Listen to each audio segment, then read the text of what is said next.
அதனால் இறைவனை வந்து இருளில் தான் இந்த உருவாகுது இறைவன்.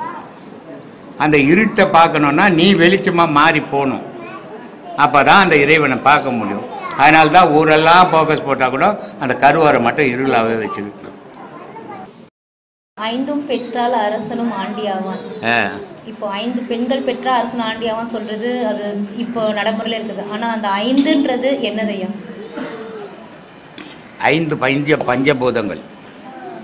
5 பஞ்சபூதங்கள் யார் அவன் தனக்குள்ளே இணைக்கிறானோ ஒன்று சேர்க்குறானோ அவன் பிச்சை தான் எடுப்பான். ஏன்னா 5 பஞ்சபூதங்கள் அவனுக்குள்ளே ஒன்று சேர்ந்து போச்சுன்னா மனம் கிடையாது, வாழ்க்கை கிடையாது, சேர்க்கணுன்ற எண்ணம் கிடையாது, அடுத்தவனை ஏமாற்றணுன்ற புத்தி கிடையாது. இதையெல்லாம் போயிடுச்சுன்னா அவன் என்னவாவான்? ஆண்டியாக போயிடுவான். அதனால் 5 சேர்ந்தால் அரசனும் ஆண்டின்னா. ஆனால் நம்ம ஆளுங்க என்ன பண்ணுறாங்க, 5 பொம்பளை பசங்க பார்த்தா அவ்வளோதான், அவர் கதை முடிஞ்சுது, ஒரு பிச்சை எடுத்துக்கிட்டு தான் இருக்கணும்னு நம்ம ஆளுங்க போட்டாங்க. எல்லாமே நம்ம ஏர்மாராக தானே யோசிப்போம், அது மாதிரி போட்டது.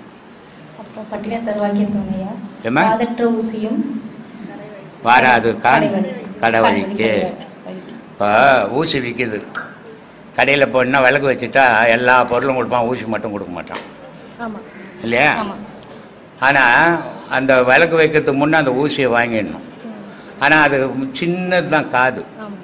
அந்த காது அறுந்து போச்சுன்னா திருப்பி விற்கிறதுக்கு போகுமா? ஒரு சைக்கிள் ரிப்பேர் ஆகி போச்சுன்னா ரிப்பேர் பண்ணி திருப்பி இன்னொருத்தருக்கு விற்று போடலாம். ஊசிக்கு காது இருந்தால் போகுமா? மனுஷனுக்கு உயிர் போனால் திருப்பி போவானா? உலாவ முடியுமா? அதனால் காது அறுந்த ஊசி மாதிரி மனுஷனுடைய காற்று இது அறுந்து போச்சுன்னா நயா பேச்சா கூட உதவ மாட்டேடா நீ அப்படின்னு பட்டினத்தாருக்கு புள்ளக்காரர் சொல்கிறான். இந்த வைரம் வைடூரியம் இந்த தங்கம் இந்த செல்வாக்கு இது எதுவுமே வராது நைனா, இது விற்கிறதுக்கு போகாது. இப்போ நான் வைரம் விற்கிறேன், நான் வைடூரியம் விற்கிறேன், நான் தங்கம் விற்கிறேன் நீனுக்கிறேன். ஆனால் இதை காது இருந்ததுன்னா உனக்கு நீ எதையுமே விற்க முடியாது, எதுவுமே தேராது. அதனால் இந்த காதாரத்துக்குள்ளே நீ கடவுளை தேடிக்கோ அப்படின்ட்டு ஓலையை கொடுத்துட்டு அந்த பையன் போயிடுச்சு. அதனால் அவர் மகானானார். இன்றைக்கி சுடுகாட்டில் பாடுறது, வெட்டியானங்க பாடுறது எல்லாருமே பட்டினத்தாரனுடைய பாடல் தான். அதே நேரத்தில் இங்கே உள்நாட்டில் அவ்வளோ ஆராய்ச்சி பண்ணுற அளவுக்கு அறிவாளிங்க இல்லை போல இருக்குதுங்க. ஆனால் வெள்ளைக்காரன் ஆராய்ச்சி பண்ணுறான். அவன் எடுக்கிறான் ஒரு படம், ஒரு மடம் மாது ஒருவனுமாகி ஒழுகிய விந்துன்னு ஒரு பாட்டுக்கு தெரியுமா? தெரியாதா? இன்னும் பட்டினத்தார் பாட்டு எடுத்துக்கினா அது ஒரு பாட்டு இருக்குது. அந்த பாட்டை ஒரு ஆணும் பெண்ணும் சேரும்போது அந்த விழுற விந்து பனித்துளி இருக்குது, அதில் ஒரு பாதி தானா அது. அந்த பாதி விழுந்து கண்ணு முதல்ல மனுஷனுக்கு கண்ணு வரலாம், அப்புறம் கை கால் வரலாம், இப்படியே உருண்டு திரண்டு அது உலகத்தில் வந்து விளையாடுறா அப்படின்னு ஒரு பாடல் வரும். அந்த பாடலை தமிழ்நாட்டில் எடுக்கல, இந்தியாவில் எடுக்கல, ஆங்கிலேயம் எடுத்துருக்குறோம். அதை ஒரு ஆணும் பெண்ணும் சேர்ற மாதிரியும் அந்த விந்து போய் விழுற மாதிரியும் அது ஒரு கரு விட்டு வெளியே வந்து பிறக்கிற மாதிரி அது வளர்ந்து ஆடி பாடி கட்சியில் சுடுகாடு போகும்போது ஒரு குடி சாம்பல் எடுத்து போய் பிள்ளைங்க கடலில் கதைக்கிறாங்க வெள்ளைக்காரனை. அதை மாதிரி அவ்வளோ அழகாக அவன் செட் பண்ணி எடுத்துருக்குறான். இங்கே எடுக்கிறதுக்கு ஆள் கிடையாது. ஏன்னா இவங்களுக்கு மகான்கள்னால் பிடிக்காது. அந்த மாதிரியான உலகம் இன்றைக்கி வெளிநாடுகள்லாம் இன்றைக்கி நிறைய அந்த மதத்தை விட்டு இந்து மதத்துக்கு தாவிக்கின்னுக்குறாங்க ஏராளமான பேர். அந்த அளவுக்கு அவங்களுக்கு இருக்கிற நாட்டம் இங்கே இருக்கிறவங்களுக்கு இல்லை. ஆனால் இதில் இல்லாத அற்புதம் வேறு எதுலேயுமே இல்லை. ரமணர் மகரிஷியோட ஆசிரமம் போயிருந்தோம். அங்கேயும் வந்து நம்ம தமிழர்களை விட வெளிநாட்டுக்கார் தான் அதிகமாக இருப்பாங்க. வந்து உட்காந்து அங்கங்கே உட்காந்து ஆமாம் தியானம் பண்ணுவாங்க, ரூம்லேயே தங்கி இருப்பாங்க. அவங்க டெய்லி காலையில் வந்து தியானம் பண்ணுவாங்க. நம்ம ஆளுங்களை விட அவங்க தான் ஜாஸ்தி இருக்கும், அமைதியாக உட்காந்துருப்பாங்க. அதே மாதிரி இருவாட்சி கோக்கை ரமணர் கோக்கைக்கு போனீங்கன்னா நம்ம ஆளுங்க வெளியே உட்காந்து துண்டு பீட்டு அடிச்சுன்னு இருப்பாங்க. உள்ளே போனீங்கன்னா அவங்க வெள்ளைக்காரங்க தான் தியானம் பண்ணியிருப்பாங்க. காரணம் என்ன? உண்மையே தேடுறவனுக்கு தான் அது தெரியும். இவன் போலியாகவே வாழ்ந்து போலியிலேயே போய் சொல்லின்னு வாழ்ந்துன்னுக்கிறான். கடவுளே கட்சியில் பொய்யாக்கிட்டானுங்க. என்ன பண்ணுறது? அப்புறம் ஐயா கோவிலுக்கு போகிறோம், இந்த தீர்த்தம் குங்குமம் மஞ்சள் திருநீர் இதெல்லாம் எதுக்கு கொடுக்குறாங்க ஐயா? மனசாந்திக்குமா. இதெல்லாம் கொடுக்கலாம் நீ கோயிலுக்கே போக மாட்டேன். இப்போ நான் கூட இங்கே சாப்பாடு டீ காப்பி எல்லாம் கொடுக்குறேன். இதெல்லாம் போடலாம். அடுத்த மாதம் பார்த்தீங்கன்னா இங்கே நான் வண்டி தான் உட்காந்துக்கணும். ஒரு ஆள் கூட இருக்காதுங்க. இங்கே போனால் இதெல்லாம் கிடைக்கும். ஏமா நீ ஒரு ஆள் கட்டின்னு ஒரு 1000 பேருக்கா கட்டின்னு வர போகிற என்ன? அதனால் இந்த மன நிறைவுக்காக தான் ஒரு மனுஷன் கோவிலுக்கு வந்து போனால் அவன் ஒரு சந்தோஷமாக போகணும். அதுக்காக இதெல்லாம் கொடுக்குறான், தீர்த்தம் கொடுக்குறான். தீர்த்தம் கொடுக்குறது முன்னெல்லாம் காலையில் டைமில் பெருமா கோயிலில் ஈஸ்வரன் கோயிலெல்லாம் நெய் பொங்கல் கொடுப்பாங்க. இந்த அவ்வளோ ஒன்று கொடுப்பாங்க ஒரு தொன்னையில் போட்டு. அதை சாப்பிட்டு நான் அவனுக்கு வயிறை ரொம்ப போகுது ரொம்ப அது. ஆனால் அதை கொடுத்தாங்க. அதுக்கு ஏதாவது காரணங்குதான்னா காரணம் இருக்குது. அவன் ஒன்றும் சும்மா கொடுக்கல. இது நமக்கு இது வரைக்கும் தெரிஞ்சிக்காதுல யாரும் எந்த இந்துக்களும் இது எதுக்காக கொடுத்தானே அவனை கூட்டான் சாப்பிட்டேன். சின்ன வயசுலாம் வெள்ளிக்கிழமை சுண்டல் கொடுப்பாங்க. அதாம்மா யாரும் தெரிஞ்சிக்கல, கூட்டாங்க சாப்பிட்டு வந்துட்டான் அவ்வளோதான் தெரிஞ்சுக்கினாங்க இல்லையா? அப்போல்லாம் வந்து கோவில் இப்போ இங்கே போலிவாக்க ஊர் இருக்குது, கோயில் இங்கே இருக்குது. இவ்வளோ தூரம் அவன் வரும்போது கதி பயிற்சி பண்ணின்னு வருவான். கதி பயிற்சி பண்ணின்னு வரும்போது இந்த நெஞ்செல்லாம் காஞ்சிடும். காஞ்சிச்சுன்னா தண்ணி குடிச்ச விட அடிச்சுக்கும். இப்போ நம்ம ஆசிரமத்திலே நல்லா பாடம் பண்ணுவோம், உடனே சாப்பிட முடியாது, சாப்பிட்டா அடிச்சுக்கும். தண்ணி குடிச்சிட்டு தான் சாப்பிடணும், தண்ணி குடியெல்லாம் நெஞ்சில் அடிச்சுக்கும். அப்போது அந்த இடம் அந்த சூட்டில் காஞ்சி போயிடும். அவன் கதி பண்ணின்னு வந்ததால் அது காஞ்சி போயிடும், அது இறங்காது. அப்போ அது இறங்கின என்ன பண்ணணும்? நெய் பொங்கல் கொடுக்கணும். அதுக்காக நெய் பொங்கல் கொடுத்தான். இந்த நெய் பொங்கல் சாப்பிட்ட உடனே தீர்த்தம் குடிட்டான்னா, இந்த தீர்த்தம் குடித்த உடனே அந்த காஞ்ச இடம்லாம் ஈரமாயிடுச்சு, வீட்டுக்கு போனால் அவன் சாப்பிட்லாம். அதே நேரத்தில் ஐயருங்கெல்லாம் மத்தியானத்தில் நெய் ஊற்றின்னு சாப்பிடுவாங்க. நெய் ஊற்றின்னு உடம்பு பெருக்கணும்னு நெய் ஊற்றின்னு சாப்பிட்றதில்ல. அவன் மந்திரம் சொல்லி சொல்லி நெஞ்சு காஞ்சி போயிடும். அந்த சாப்பாடு இறங்காதுன்றதுக்காக அவன் நெய் ஊற்றின்னு சாப்பிட்டான். ஐயர் கொழுத்து போய் நெய் ஊற்றின்னு சாப்பிட்றான். நான் கொழுத்து போகிறதுக்கு இல்லை, அவன் நெஞ்சில் சாப்பாடு இறங்கிறதுக்காக சாப்பிட்டான். இதெல்லாம் நமக்கு ஒன்றும் தெரியாது. ஆனால் எல்லாமே தெரிஞ்ச மாதிரி வாழ்ந்துன்னுக்குறோம். நம்ம எவ்வளோ பெரிய மாட்டேன்னு பாரு. அப்புறம் ஐயா பெரிய பெரிய கோவில்கள்லாம் பார்த்தீங்கன்னாக்கா பசுவும் கன்றும் அதுக்கு ரொம்ப மகத்துவம் கொடுத்து அதை வந்து நடமாடும் தெய்வமாகவே வந்து அந்த பசுக்கும் கன்றுக்கும் வழிபடுறாங்க. அந்த பசுவும் கன்றோட மகிமை என்னன்னு சொல்லுங்க. சாந்தமானதும் அது, அதே நேரத்தில் சதுர்வேதமானது. அது பசுவனுடைய உடலில் கோமாதான்னு பேர். அதுக்கு அந்த பசுவனுடைய உடலில் எல்லா தெய்வங்களும் அதுக்கு அடக்கும், பால் தரத்தால். அதே நேரத்தில் எந்த பசுவும் போய் நரவில் சாப்பிடாது. மற்ற எருமா இருந்தால் கூட நரவில் சாப்பிடும், பசு சாப்பிடாது. அப்போது பசுன்றது ஒரு புனிதமான பொருள். அதே நேரத்தில் லட்சுமி கடாட்சமானது. அதனுடைய முகத்துக்கும் எருமாட்டு முகத்துக்கும் பாரு, மூஞ்சி பாரு, கொடுமையாக இருக்கும். எருமாட்டு மூஞ்சி பார்த்தினா எண்ணெய் மாதிரி இருக்கும், பசுமாட்டு மூஞ்சி பார்த்தா உள்ள மாதிரி இருக்கும். ஆமாம்மா. அப்போது வீட்டுக்குள்ளே எது வந்தால் சந்தோஷம் இருக்கும்? கலகலனுக்கு வந்தால் தானே சந்தோஷம் இருக்கும். என்ன மாதிரி போனால் எவனை சேப்பனை கட்டி எடுத்து அடிப்பான். அது மாதிரி பசுவும் கன்றும் அந்த வீட்டுக்குள்ளே போய் அது சாணி போட்டுன்னா அந்த வீடு செல்வ செழிச்சா வாழும் அப்படின்றதுக்காக சாங்கியத்தை வச்சு அதெல்லாம் செய்கிறாங்க. அதே நேரத்தில் அது வந்து போகும்போது சும்மா போகக்கூடாது, அதுக்கு 4 வாழைப்பழத்தை கொடுக்கணும், அதுக்கு ஒரு துணியை போடணும் அப்படின்ட்டு இந்த சாங்கியம் கிரகப்பிரவேசத்துக்கு அதெல்லாம் வச்சு செய்யறதுமா. ஏமா நல்லது என்ன செய்யறது நல்லது. ஏதோ ஒரு ஜீவனு காக்காக்கு ஏன் சோறு வச்சா என்ன பிரயோஜனம்? காக்காவுக்கு சோறு வைக்கிறதுல கிருத்திக்க ஏன் வைக்கணும்? என்ன வந்து கேட்டுது நம்மள. ஆனால் சோறு சும்மா இருக்கிறக்காக நம்மள கூப்பிட்டு போகிறாங்க. அது எங்கேயா நான் பார்த்து எனக்கு 4 வீட்டில் துணி போட்டு அது வர முடியாது, உட்காந்துக்குது. அதை போய் கா கா கான்னு கத்தி கலக்கிறோம். ஒரு தட்டில் சோறு எடுத்து வச்சுக்கணும், கேட்டுது நம்மள வைக்கிறோம். எதுக்காக வைக்கிறோம்? மனுஷன் சாப்பிடும்போது அடுத்த வாயில்லா பிரியாணிக்கு ஒரு பொடி ஏதோ ஒன்று கொடுக்கணும், கொடுத்துட்டு இவன் சாப்பிடணும், அதான் இவனுக்கு புண்ணியம். அதனால தான் மார்வாடியெல்லாம் சவுகார்பேட்டை பக்கம்லாம் போனால் ஒவ்வொருத்த அவுத்திக்கிற செம்மையாக வாங்கி வச்சுருப்போம், சப்பாத்தி செம்மையாக சுட்டு வச்சுருப்பான். மாட்டுக்கு காலையில் கொடுத்துட்டா அவன் கடையை திறக்க போவான். அதனால தான் நல்லா இருக்கிறான். நம்ம மாட்டுக்கு போடுறத தூணு போடுறோம் நம்ம, அதனால நம்ம நல்லா இருக்கிறதே இல்லை. என்ன பண்ணுறது? ஆமாம்மா, நான் சொல்கிறதுக்கு தப்பாக நினச்சிக்காதீங்க. மாட்டுக்கு துணி போடுறான், கிரகப்பிரவேசம் மாடு கட்டிக்குது, அதை பிடிங்க மனுஷன் கட்டிக்கிறான். அந்த மாட்டை இது மட்டும் 2000 வாங்கி இவன் ஜோப்பில் போட்டு தண்ணி அடிக்கிறான். அப்போது மாட்டை வச்சு இவன் பொழிக்கிறான். அவன் மார்வாடி என்ன பண்ணுறான்? மாட்டுக்கு கொடுத்த ஒரு உயிர் எனக்கு கொடுத்த புண்ணியண்டான்னு கொடுக்குறான். அதனால் அவன் சோன்னு நல்லாக்கிறான். நம்ம இப்படியே பண்ணி கேட்டு போயின்னுக்குறோம். என்ன பண்ணுறது? நம்ம புத்தி எப்படியே போச்சு சொல்லுமா. இப்போ சிவாலயங்களில் மூலவர் சிவன் ஒருத்தர் இருக்காரு ஐயா. ஆமாம்மா. வந்து சுற்றி பார்க்கும்போது நிறைய சிவலிங்கம்லாம் இருக்கும். ஆமாம். அவங்கெல்லாம் வந்து எப்படி அவங்க சித்தர்கள் மூலயமா ஒன்று வச்சுருக்காங்களா, இல்லை வந்து மனிதர்களாகவே இந்த விக்கிரகத்தை வச்ச மாதிரி அந்த விக்கிரகம் வச்சுருப்பாங்களா? மூலஸ்தானம் ஒன்று தான்மா கணக்கு, மீதி எல்லாம் வந்து சிற்பியினுடைய திறமை. இப்போ திருச்செந்தூரில் போனீங்கன்னா லிங்கங்க வச்சுருக்கோம் லைனாக. அந்த லிங்கத்தில் ஒரு லிங்கம் இருக்கும், பெரிய லிங்கம். அந்த ஒரு லிங்கத்துக்குள்ளே 108 லிங்கங்குது ஒரே லிங்கத்துக்குள்ள. இது என்ன, சிற்பியினுடைய திறமையை காட்டுறான். அந்த காலத்தில் வந்து சிற்பிக்கு மன்னனே சேவை செய்கிறான். அந்த அளவுக்கு சிற்பிக்கு மரியாதை இருந்தது.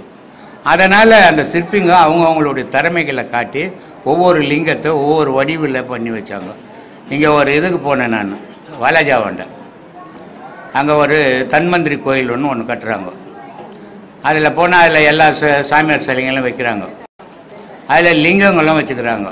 லிங்கங்கள் வந்து ஏராளமான லிங்கங்கள் செய்து வச்சுக்கிறாங்க, டிசைனாக, சின்னது பெருசு சின்ன அதுக்கு மேலே அப்படி. இதனால் என்ன கடவுளுக்கு என்னாகுது? ஒன்றும் இல்லை. இந்த லிங்கத்தை செய்தது யார்? மனுஷன் இல்லையா?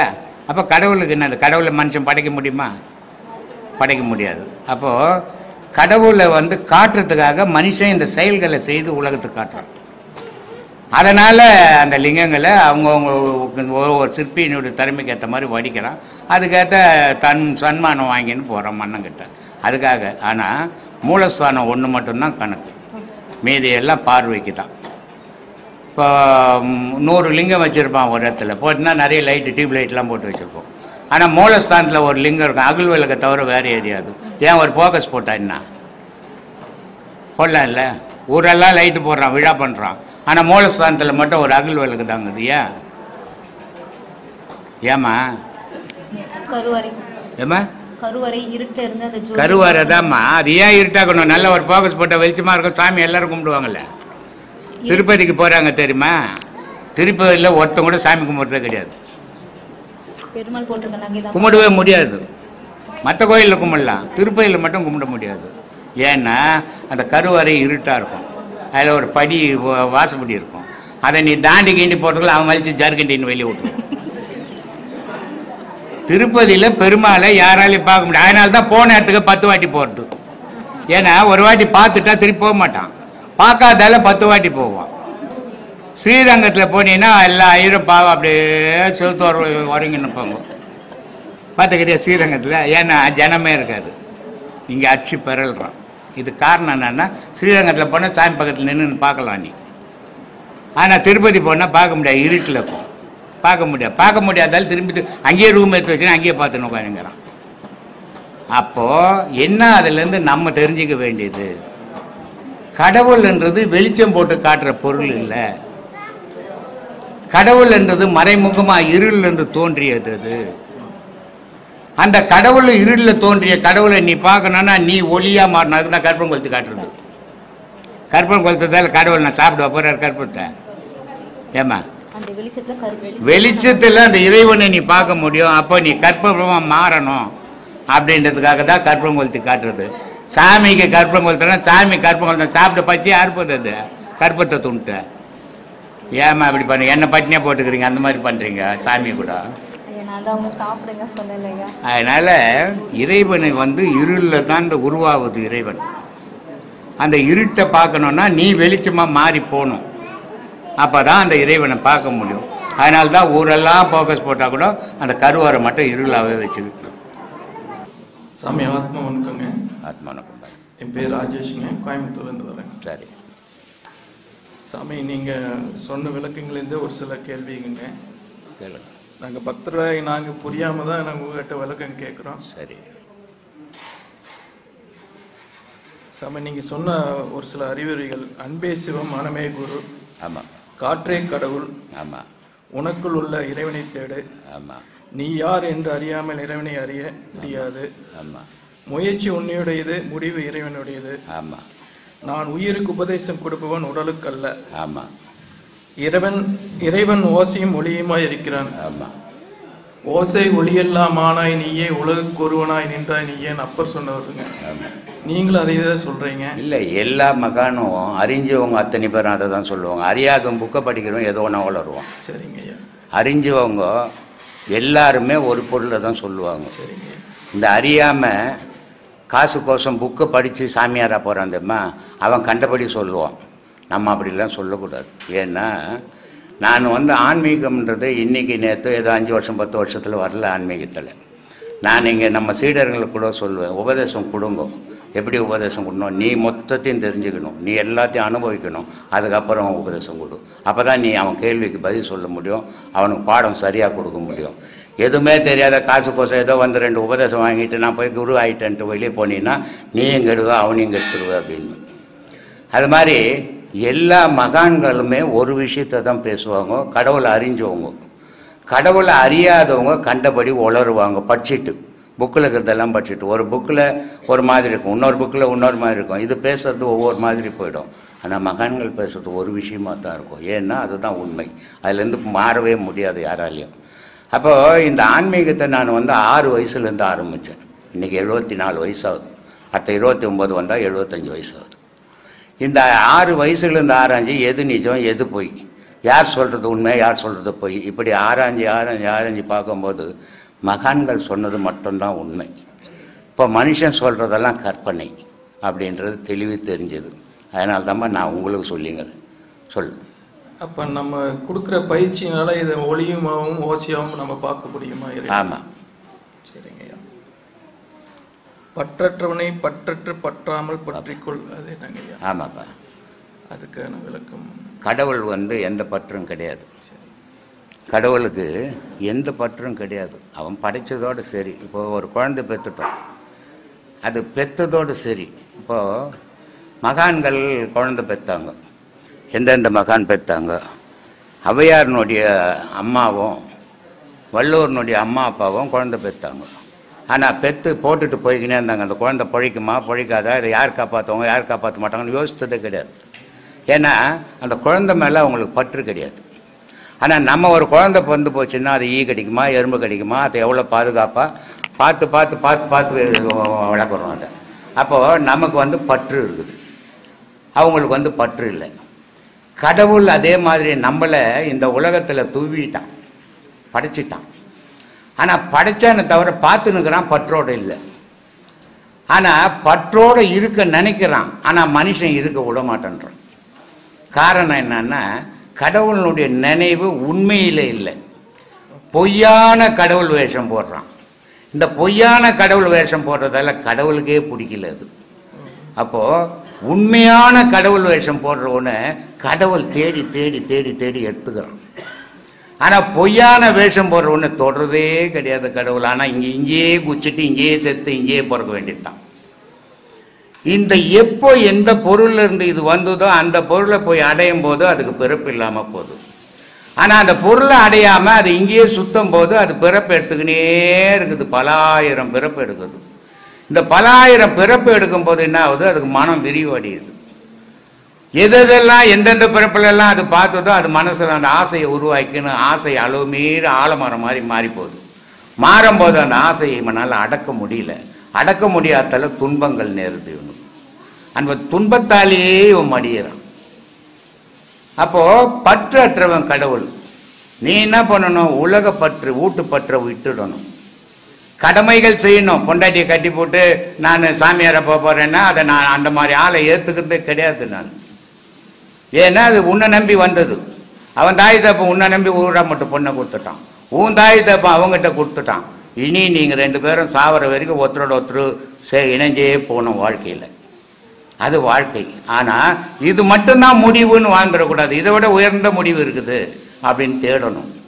அதுதான் கடவுள் வழிபாடு. அப்போது பற்று இல்லாதவொன்னு, உலக பற்று இல்லாத அதை பற்றிக்கணும் நீ, புரியுதா? அப்படி பற்றும் போது அந்த பற்று உன்னை தூக்கிக்கும். அதனால சொன்னான் பற்றற்றவனை பற்றி கொள்ளுன்னா சொல்லு. இல்லை, இப்போ ஒரு குழந்தை பிறக்கும் போதுங்க ஐயா, என்ன ஒரு குழந்தை பிறக்கும் போது எதுவும் அறியாம தான் பிறக்குதுங்க. ஆமா. அப்போ அந்த குழந்தை உண்மையாலுமே நல்லவனா பிறந்தா இப்ப பிறக்க வைக்கிறாங்க பெற்றோருங்க. அப்ப அந்த ஆன்மா உள்ள போகும்போது எப்படிங்க ஐயா அந்த குழந்தை நல்லவனா தீயவனாங்கிறது எப்படி மாறுங்க? ஒரு குழந்தை பிறக்கும் போது நான் பல வீடியோக்களில் சொல்லியிருக்கிறேன், ஒரு குழந்தை எப்படி ஒரு கருவில் வளருது அதை நம்ம யோசிக்கணும். தாயினுடைய மூச்சிலையும் தாய் சாப்பிட்ற உணவிலையும் அது கர்ப்பத்தில் வளருது. அந்த தாய்க்கு மூச்சு இல்லைன்னா கர்ப்பத்தில் அந்த குழந்தை வளராது. அப்போது அந்த கர்ப்பத்தில் அந்த தாயினுடைய மூச்சிலையும் அதனுடைய குடிக்கிற தண்ணிலையும் உணவுலையும் அது உடல் சூட்லேயும் அந்த உருவாகிவிட்டது கரு. ஆனால் உருவாகி வெளியே வரும்போது அது தாயினுடைய தொடர்போடு தான் வெளியே வருது. அதான தொப்புள் கொடி. அப்போது அது வரைக்கும் அது தாயினுடைய உறவில் தான் வாழ்ந்த சுயமான உயிர் இல்லை. அது தாயினுடைய உயிரில் தான் இயங்குச்சு அது வரைக்கும். இப்போ வைத்தியர் என்ன பண்ணுறாங்க, அதை தொப்புல கட் பண்ணுறாங்க, அந்த தொடர்பை கட் பண்ணுறாங்க, தாய்க்கும் பிள்ளைக்கும் இருக்கிற தொடர்பை கட் பண்ணுறாங்க. கட் பண்ண உடனே அந்த குழந்தை என்ன ஆகி போகுது, ஒரு பிண்டமாக மாறி போகுது. அது செத்து போகவும் இல்லை, உயிராகவும் இல்லை, இல்லையா? அப்படி தானே கிடக்குது. அது செத்து போனாலும் உயிர் வராது, இல்லை உயிராக இருந்தாலும் கட் பண்ண முடியாது. இப்படி வர சிக்கல் அது. அதனால் அது பிண்டமாக கிடக்குது. பிண்டமாக கிடக்கும்போது என்ன பண்ணுறாங்க, அதுக்கு தேவையான வைத்தியத்தை பண்ணிவிட்டு அதை ஒரு தட்டு தட்டி விட்றாங்க, இல்லை தண்ணி தெளித்து விட்றாங்க. அப்போ ஆன்னு வாய் திறக்குது இந்த குழந்தை. அன்னைக்கு திறந்த வாய் சாகிற வரைக்கும் மூடாமல் கத்திங்குது, இல்லையா? அந்த நேரத்தில் இந்த அகார உகாரம் மகாரம்ன்றது உள்ள போகுது. இந்த அகார உகார மகாரம் என்ன அப்படின்னு சொன்னால் முன்பிறப்பினுடைய ஆன்மா. முதல்ல செத்து போய் தெரிஞ்சுங்கிறானே, உடல் கிடைக்காத அவனுடைய ஆன்மா இதில் பூந்துக்குச்சு. அப்போ புகுந்த ஆன்மா அது நல்லவனாக வாழ்ந்து இந்த உலகத்தில் நன்மையை செய்துன்னா இந்த உடலில் பூந்த பிறகு நன்மையை செய்யும், நல்லதையே நினைக்கும். ஆனால் அது கொள்ளையும் பண்ணி பல பேர் உயிரை எடுத்துருந்ததுன்னா அது இதில் வந்தால் இந்த பிறகு உடலை வச்சுக்கின்னு அதையே செய்ய விரும்பும். அப்போ பெரியவங்க நல்லவங்களா இருப்பாங்க, பையன் அப்படிலாம் சொல்லிட முடியாது. ஏன்னா இதை சாணக்கியம் ரொம்ப அழகாக சொல்கிறான். 2400 வருஷத்துக்கு முன்னே சாணக்கியம் சொல்கிறான். ஒரு குழந்தை பிறகுது, வளருது. அது வளர்கிற இடம் மோசமான சூழ்நிலை. அப்போது ரவுடிசமாக மாறி போகுது. அந்த இடத்துக்கு ஏற்ற மாதிரி அது மாறுது. ரவுடி ஒரு கொள்ளைக்காரனாக மாறி போகுது, ஒரு கொலைக்காரனாக மாறி போகுது. இப்படி மாறி அந்த இடத்துக்கு தேவையாப்படுற மாதிரி அது வாழுது. ஆனால் ஒரு நாள் என்ன பண்ணுதுன்னா அது யோசிக்குது, நம்ம எதுக்கு இவ்வளோ பேருக்கு துன்பத்தை கொடுக்குறோம், இந்த துன்பத்தால் நமக்கு என்ன லாபம், இது எதையாவது கூட வருமா அப்படின்னு யோசித்து என்ன பண்ணுது, அந்த இடத்த விட்டு விலகி நல்லவனாக மாறுது. அப்போ அதிலிருந்து அது செய்ததை நினைச்சு நினைச்சு நினைச்சு வேதனைப்பட்டு அது வாழ்நாளில் அது உடல்ல அந்த உயிர் பிரிகிற வரைக்கும் நன்மையே இந்த உலகத்துக்கு செய்யணும்னு நினைக்குது. இது யாருடைய உடல்ல இருந்து பிறந்த குழந்தைன்னு சொல்றான். நல்ல தாயையும் தகப்பனுக்கும் பிறந்த குழந்தை சந்தர்ப்ப சூழ்நிலையால கெட்டு போயிருந்தாலும் அது ஒரு நாளைக்கு நல்லவனாவே மாறிடும். ஆனா கர்ப்பத்திலேயே கெட்டு போன குழந்தைய மாற்றவே முடியாதுறான்றான். அப்ப கர்ப்பத்திலேயே குழந்தை எப்படி கெடும் அப்படின்னா, சுபதிரை கிட்ட கிருஷ்ண பரமாத்மா சொல்லுவார், இந்த பீஷ்மர் இந்த இதெல்லாம் அமைக்க போறாரு, அவரை வெல்றதுக்கு இந்த இதில் யாருமே இல்லையே பீஷ்மரை வெல்றதுக்கு அப்படின்னும் போது, அப்போ கிருஷ்ணர் சுபதிரை கிட்ட சொல்லுவார், இது மாதிரி அர்ஜுனனால் வெல்ல முடியும், இந்த யுகத்தெல்லாம் உடைக்க முடியும், இதெல்லாம் தெரியும் அவனுக்கு, மற்றவங்களால முடியாது அப்படின்னு கிருஷ்ண பரமாத்மா சுபதிரை கிட்ட சொல்கிறாரு. இதை உடைச்சுக்கின்னு உள்ளே போகிற வரைக்கும் கிருஷ்ண பரமாத்மா சொன்னார், ஊங்கொட்டிக்கின்னு இருந்தா சுபதிரை. அதுக்கப்புறம் தூங்கிட்டான். தூங்கிட்ட உடனே கர்ப்பத்தில் இருந்த குழந்தை ஊங்கொட்ட ஆரம்பிச்சது. அதுதான் அபிமன்யு. அப்போ அந்த கர்ப்பத்தில் இருந்த குழந்தை ஊங்கொட்ட ஆரம்பிச்ச உடனே கிருஷ்ண பரமாத்மா உஷாராயிட்டார், இந்த சண்டையே மாறிடும், அதனால இதுக்கு மேலே சொல்லக்கூடாது நம்ம அப்படின்னு கிருஷ்ண பரமாத்மா அந்த ரகசியங்களை நிறுத்திட்டதால இந்த உள்ள அந்த இதை உடைச்சிக்கின்னு உள்ளே போகிற வரைக்கும் கேட்டது இல்லையாது. அந்த சண்டை நடக்கும்போது இது உடைச்சிக்கின்னு உள்ளே போச்சு, ஆனால் வெளியே வர தெரியல, ஏன்னா சொல்லலை கண்ணங்க. சொல்லியிருந்தால் சண்டை மாறி இருக்கும், சொல்லாததால அபிமன்யும் அங்கே கொண்டுடுறாங்க. அப்போது கர்ப்பத்தில் இருக்கிற குழந்தைக்கு உணர்வு இருக்குது, நம்ம பேசுறது கேட்குது அப்படின்னு தெரியுது இல்லை இதுலேருந்து. அப்போது ஒரு பொண்டாட்டியை படுக்க வச்சுக்கின்னு அது புள்ளதாசியாக இருக்கும்போது எங்கள் அண்ணன் ஏமாற்றிட்டான், என் அப்பா ஏமாற்றிட்டான், எங்கள் அம்மா ஏமாற்றிட்டான்னு பேசக்கூடாது. அப்படி பேசினா அந்த கர்ப்பத்தில் இருக்கிற குழந்தைக்கு அது ஏறும். அப்படி ஏறும்போது அது பிறந்த உடனே கெட்டவனாக மாறிடும். ஏன்னா நீ சொல்லி கொடுத்தானே. அப்போ அப்படிப்பட்ட குழந்தை தாய்கிட்ட தகப்பன்கிட்ட பிறகுற குழந்தை இப்படி தான் மாறும். அது திருத்தவே முடியாமல் போயிடும். இதுதான் கர்ப்பத்திலே கெட்டு போகிறது. சிறப்பான விளக்கங்க ஐயா. பெரியவங்க யாரும் இதெல்லாம் சொல்லியே தரல. வணக்கம் சாமி. வணக்கம். நாங்கள் திண்டுக்கல்லேருந்து வர்றோம் சாமி. சரி. வந்து உபதேசங்கள்லாம் வாங்கியிருக்கோம். ஏம்மா? வந்து உபதேசங்கள் வாங்கியிருக்கேன் சாமி. நானும் சின்ன வயசுலேயே கோவில்கள், இந்த உழவர பணிகள், இந்த சேவைகள் இதுகளுக்கெல்லாம் போயிருக்கோம் சாமி. அங்கே இந்த மாதிரி ஆன்மீக உபதேசங்கள் உபன்யாசங்கள்லாம் கேட்போம். அப்போ அவங்க எல்லாம் வந்து என்ன பேசுகிறாங்கன்னா, நீங்கள் சொன்ன மாதிரி கடவுளை பற்றி பேசுகிறாங்க. அப்புறம் இந்த கோயில்களுக்கு போனால் கல்யாணம் நடக்கும், இந்த போனால் பணம் கிடைக்கும், பதவி கிடைக்கும், இப்படி உலக வாழ்க்கை ஆசைகளே தான் பேசுகிறாங்களே. அவங்கள மாதிரி மனிதனாக எதுக்கு பிறந்தோம், கடவுளை எப்படி அடைகிறது, எப்படி பாவங்களை தீர்க்கிறது, எப்படி அமைதியாக வாழ்கிறது, இதை பற்றி வந்து ரொம்ப நீங்கள் தான் பேசுகிறீங்க. உலகத்திலேயே நீங்கள் வந்து கடவுளோட மனுஷ மனம் வந்து உலக மக்களை ஏமாற்றி நம்ம புகழ் தேடிக்கணும்னு நினைக்கிறோம். ஆனால் எந்த புகழும் இந்த உலகத்தில் நிற்க போகிறதில்ல, கடவுள் புகழை தவிர. கடவுள் ஒருத்தனுக்கு தான் நிரந்தரமானவன், நிரந்தரமான புகழ். மனிதனுக்கு நிரந்தரமான புகழ் கிடையாது, நிரந்தரமான வாழ்க்கை கிடையாது. எல்லாமே ஒரு பொய்யான வாழ்வு வாழ்ந்துன்னுக்குறோம். இதில் போய் அடுத்தவனை ஏமாற்றி என்ன பயன் கிடைக்க போகுது, உனக்கு என்ன லாபம் கிடைக்க போகுது? நேற்று கூட நம்மக்கிட்ட கடலூர்லேருந்து ஒரு 5 பேர் வந்திருந்தாங்க.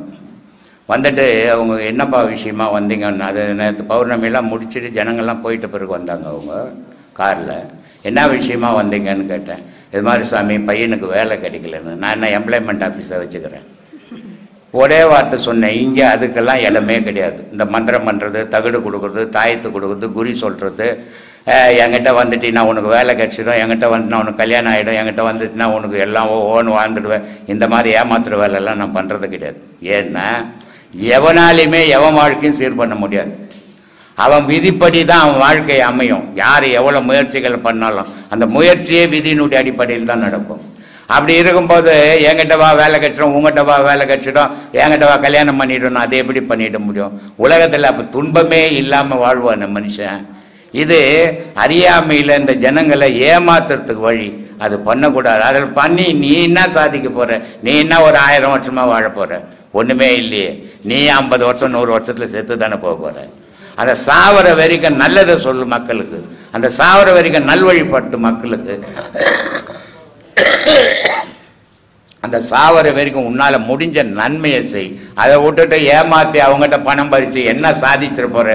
சரி, ஒரு 10 கோடி ரூபாய் உங்கள்கிட்ட கொடுத்தா நீ என்ன பண்ணிட்டு போகிற? என்ன பண்ண முடியும்? பேப்பரை பார்த்துன்னு பொட்டியில் வச்சுருக்க வேண்டியது தானே. வேறு என்ன சாதிப்பண்ணி?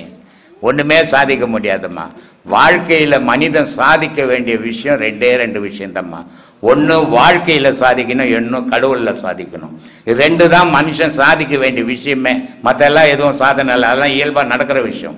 இந்த 2 சாதிக்கவே முடியாது. ரொம்ப கடினமானது வாழ்க்கையும். ஒருத்தர் ஆரம்பத்துலேருந்து அந்த முடிவு ஒரு 60-70 வயசு வரைக்கும் வாழறதுக்குது. அது ரொம்ப கடினமான வாழ்க்கை. அது பிள்ளைங்களை பெற்றுக்கணும், மாமியார் மாமனாரை பார்க்கணும், குடும்ப செலவை பார்க்க, எல்லாத்தையும் பார்த்து வாழறது ரொம்ப கடினம். அதுக்கு அடுத்தபடியாக கடவுளை பார்க்கறது அதை விட கடினம். இந்த 2 தான் மனித வாழ்க்கையிலே கடினமானது. இந்த 2 தான் சாதிக்க வேண்டிய விஷயம். மற்றதெல்லாம் சாதிக்கிற விஷயம் இல்லைம்மா, ஏமாத்துற விஷயம். அது எதுக்கு நமக்கு சொல்லு? கடவுள் வழிபாடுன்றது அன்புலையும் உண்மையிலையும் தான் இருக்குது. பொய் பேசி அடுத்தவனை ஏமாற்றி பணம் பறித்து என்ன சாதிச்சிட போகிறேன்ற? நீ எதையாவது பணம் எடுத்துன்னு போகும்போது போனீங்கன்னா நான் ஒரு 1000 ரூபாய் எடுத்துன்னு வந்துக்கிறேன், இந்த உலகத்தில் சம்பாரிச்சேன் அப்படின்னு சொல்ல முடியுமா? ஒரு பிடி மண் இந்த உலகத்தில் இது வரைக்கும் எவனாவது தொட்டு இருக்கிறானா? எவனுமே தொடலையே. வாழ்ந்தது கடவுள் படைப்பு இந்த பூமி. இதில் நமக்கு வாழறதுக்கு இறைவன் எல்லாத்தையும் படைச்சிருக்கிறான். வாழ்ந்துட்டு போனமே தவிர அடுத்தவனை ஏமாத்திட்டு போகக்கூடாது. போகிறதால ஒரு பயணம் கிடையாதுமா. சொல்லுமா. ஆமாங்க சாமி.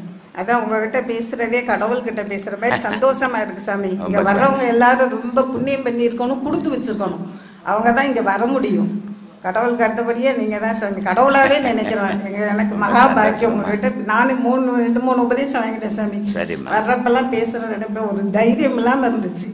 இந்த பயிற்சி பண்ண அந்த தைரியமும் ஒரு மன தெளிவும் ஒரு தெம்பும் தெளிவு வரும். உண்மை தெரியும், இதுதான் உண்மை, இதுதான் பொய்ன்றது கரெக்டாக தெரிஞ்சிடும், பிரிச்சிடும்.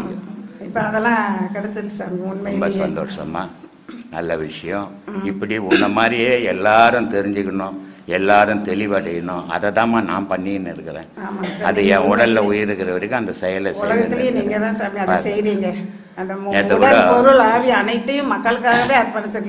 மலேசியாவிலேருந்து ஒரு அம்மா வந்திருந்தாங்க நேற்று. அந்த அம்மா சொல்கிறாங்க, சாமி மலேசியாவில் உலகத்திலே மாந்திரிகத்தில் மலேசியா தான் முதல், அதுக்கு அடுத்தது தான் கேரளா. ஆனால் தடிக்கி விழுந்த அந்த மாந்திரிகத்தில் போய் 5000, 10,000, 50,000, 1 லட்சம், 5 லட்சம் கொடுத்து அந்த மலேசியா மக்கள் ஏமாந்து போயே இருந்தாங்க.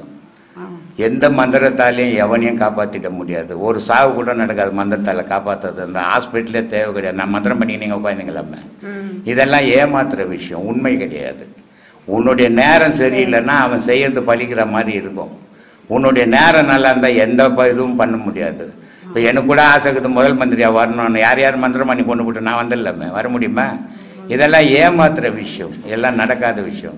அதுக்கு அந்த அம்மா சொல்கிறாங்க, தடிக்கு விழுந்தால் மலேசியாவில் மாந்திரிகத்தில் போய் அடிமையாகியிருந்தாங்க சாமி. உங்களுடைய பேச்சு மலேசியாவில் மாந்திரிகம்ன்றதே தலைகீழ மாறி போச்சு. இன்றைக்கி மக்கள் எல்லாம் வீட்டுங்களில் உங்கள் ஃபோட்டோ வச்சு தான் வழிபட்டுன்னு இருக்கிறோம் அப்படின்ட்டு நேற்று அந்த அம்மா அந்த உபதேசம் வாங்கி போனாங்க. அடுத்த மாதம் 5ஆம் மாதம் அவங்க ஒரு 40 பேர் ஒன்றா வராங்க. இந்த மாதிரி ஏன்னா மக்கள் ஒரு பயம். இந்த இப்போ ஒருத்தர் வந்தார், இருக்கிற கவுர் தவறாத கட்டிக்கின்னுக்கிறாரு. காரணம் என்ன? அவருடைய பயம்.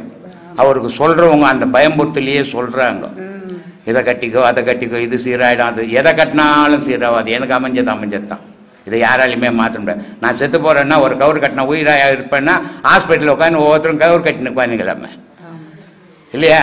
ஒருத்தன் கஷ்டப்படுறான், அந்த கவுர் கட்டினா நல்லா ஆகிடுன்னா ஒவ்வொருத்தரும் கவுர் கட்டி கோடீஸ்வரன் ஆக்கிடலாமே. இது யாரையுமே எதுவுமே ஆக்க முடியாது. ஏமாற்றி பணம் பறிக்கிற விஷயம்தான் இது. யாருக்கும் என்ன ஒரு வித்தியாசம் என்ன, இந்த கவுர் கட்டும்போது உனக்குள்ள ஒரு தைரியம், ஒரு கவுர் கட்டிட்டாரு இனிமேல் நம்ம நல்லா இருப்போம் அப்படின்ற எண்ணம் தான் உன்னை வாழ வைக்கும். அந்த கவுரு வாழ வைக்காது. கவுரு ஊறி போச்சுன்னு சொன்னால் தானாகவே அறந்து உனக்கு தெரியாத விழுந்துட்ட போகுது. அப்போது கடவுள் நம்ம நம்பணுமே தவிர மேலே கட்டிக்கிற கவுரை நம்பக்கூடாது. உள்ள ஒரு கவுர் ஓடிக்கினுக்குது, அந்த கவுரை உறுதி பண்ணிக்கணும். அதை விட்டுவிட்டு மேலே நீ ஊர்பட்ட பூநூல் 3 நூல் போட்டுக்குது, 5 நூல் போட்டுக்குது, 8 நூல் போட்டுக்கிறதால ஆணி ஆவட்டம் வந்தால் பூநூல் மாற்றத்தால் என்ன இது? சிவவாய்க்கு ரொம்ப அழகாக சொல்கிறாரு, பருத்தி நூல் முறுக்கி விட்டு பஞ்சு ஓது மாந்தரே துருத்தி நூல் முறுக்கி விட்டு துன்பம் நீக்க வல்லாரு. பஞ்சில் செய்த நூலை முறுக்கி மேலே போட்டுக்கிறியாடா, ஊறி போன அறுந்து போடுமாடா, வேறு நூல் போட்டுக்குவேன். உள்ளகிற நூலை அறுந்துன்னா வேறு நூல் போட முடியுமாடா, உள்ளகிற நூலை முறுக்கி விட்டு நல்லா உறுதி பண்ணிக்கிடா. கால நூல் கழிந்திடும் காவல் உரிமை உனக்கு பாதுகாப்பு அதுதான்டா இருக்குது. அதை விட்டு போட்டு மேலே போய் வேஷம் கட்டின்னு திரியிறியடான்றாரு. அந்த மாதிரி உண்மையை நம்ம சொல்லணும். அவனுக்கு தெரியாமல் இருக்கிறான், அவனுக்கு தெரியல, அவன் பயத்தில் வாழறான். அவனை தெளிவடைய வைக்கணும், பயம்பூர்வம் போக வைக்கணும். அதுக்காக இருக்கணும் நம்ம பேச்சு.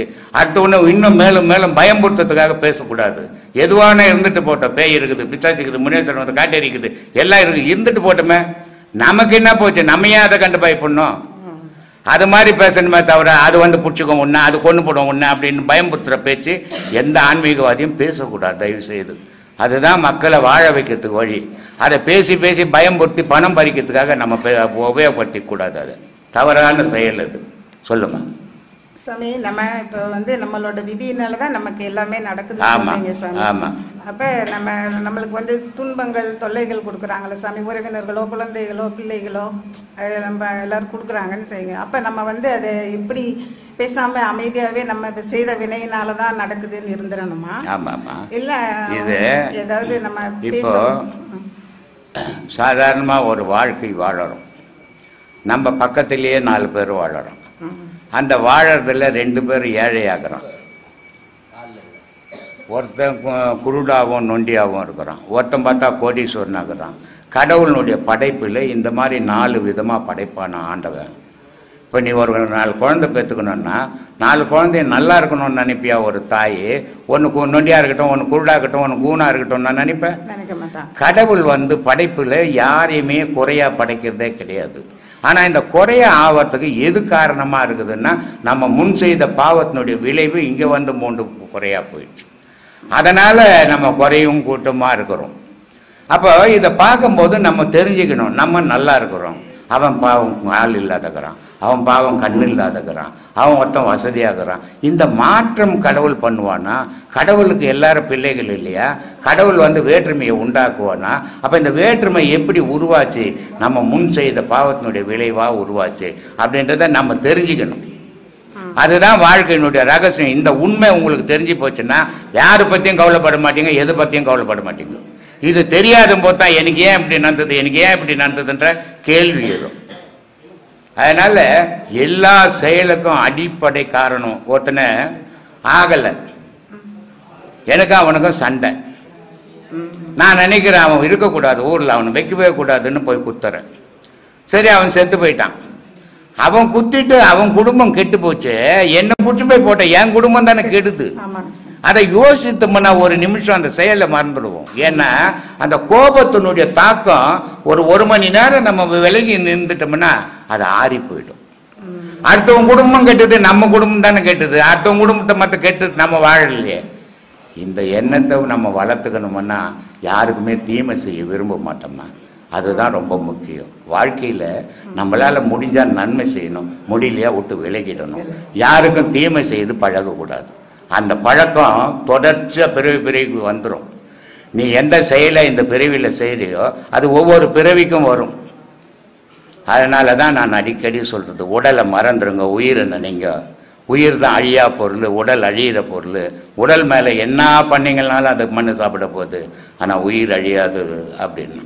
அதனால தான் சாகா காலன்னா. சாகா கால்னா இந்த உயிர் செத்ததே கிடையாது.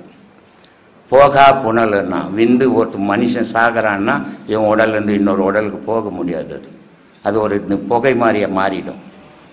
அப்போ போகா புனல். வேகாத்தலை. வேகாத்தலைன்னா மழை நினைக்காது, வெயில் காய வைக்காது ஆன்மாவை, கத்தி வெட்டாது, எதுவுமே காற்று உலர்த்தாது, எதுவுமே பண்ண முடியாத பொருள் ஆன்மா.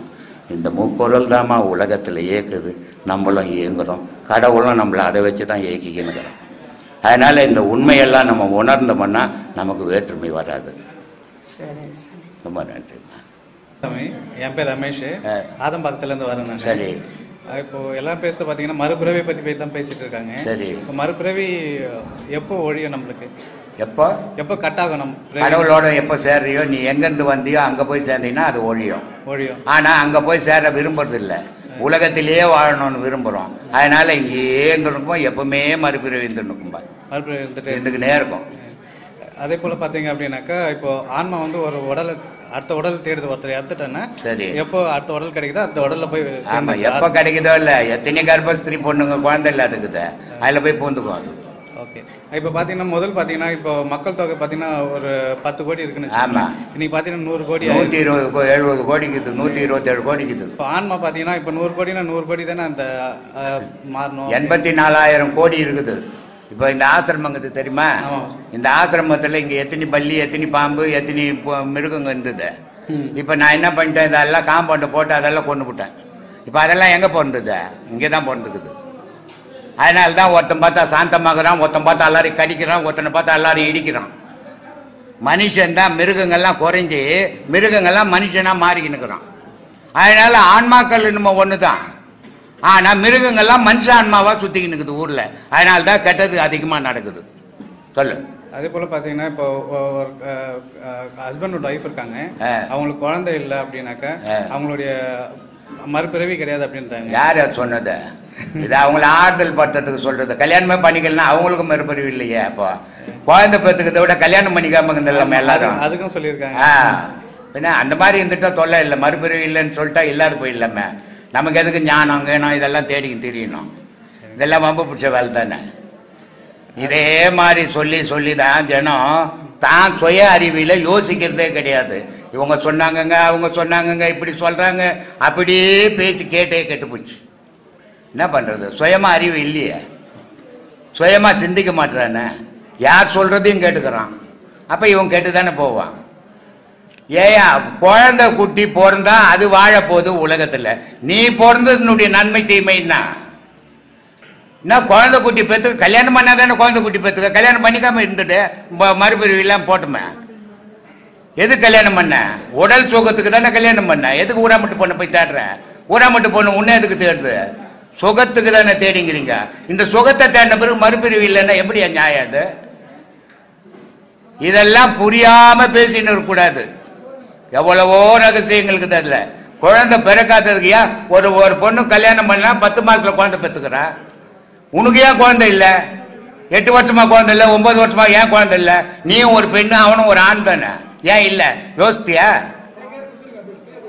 அதெல்லாம் யோசிக்காம நான் பெரிய அறிவாளி மாதிரி ஆயிடுறது நினச்சிக்கிறது. சொல்லு. அப்புறம் பார்த்தீங்கன்னா இப்போ நம்ம பூமி பார்க்குறோம், சூரியனை பார்க்குறோம், சந்திரனை பார்க்குறோம், வெள்ளி ஒன்று இருக்குன்னு சொன்னீங்க. நான் இதெல்லாம் தெரியல எனக்கு அதை பற்றி. நீ பார்க்கல, இன்னும் வானத்தை சரியா பார்க்கல. ராத்திரியில் பகல்லையே பார்த்துங்கிற பொழுது நிலவு இருக்குது தெரியுமா? ஆமாம் சாமி. சுக்க நட்சத்திரங்கள் பகல்ல இருக்குது தெரியுமா? தெரியும், பார்த்துருக்கேன். எப்போ பார்த்த நீ பகல்ல? கொஞ்சம் பகல்ல எப்போ? புழுவெல்லாம் கூடாது என்கிட்ட வந்து. ஏன்னா நான் எல்லாத்தையும் ஆராய்ஞ்சிட்டு உட்காந்துங்கிறோம், சும்மா முட்டாளா உட்காந்து இல்லைங்க. பகல்ல நட்சத்திரம் தெரியுமா உனக்கு? நிலவு பார்த்துருக்கேன். நிலவு பார்த்துருக்கேன். நிலவு கூட சாயந்தரம் தான் தெரியும், பகல்ல தெரியாது. சூரிய வெளிச்சம் எங்க பார்த்தோம் அங்க மற்றதெல்லாம் மறைஞ்சு போயிடும். ஆனா நட்சத்திரம் இல்லைன்னு சொல்ல முடியாது, நம்ம அறிவுக்கு தெரியல அது. ஆனா நட்சத்திரமும் இப்ப இருந்துக்கிட்டு தான் இருக்குது. நமக்கு தெரியலன்றதுனால அது இல்லைன்னு சொல்லிட்டு கூடாது. அதனால எல்லாமே இருக்குது, நட்சத்திரம் இருக்குது. நீ தேடி பாரு, சாயந்தரத்துல காலையில 4 மணிக்கு எழுந்து பாரு, கிழக்க நட்சத்திரம் இருக்கும். அதான் வெள்ளி. சரிங்க சாமி. சரி.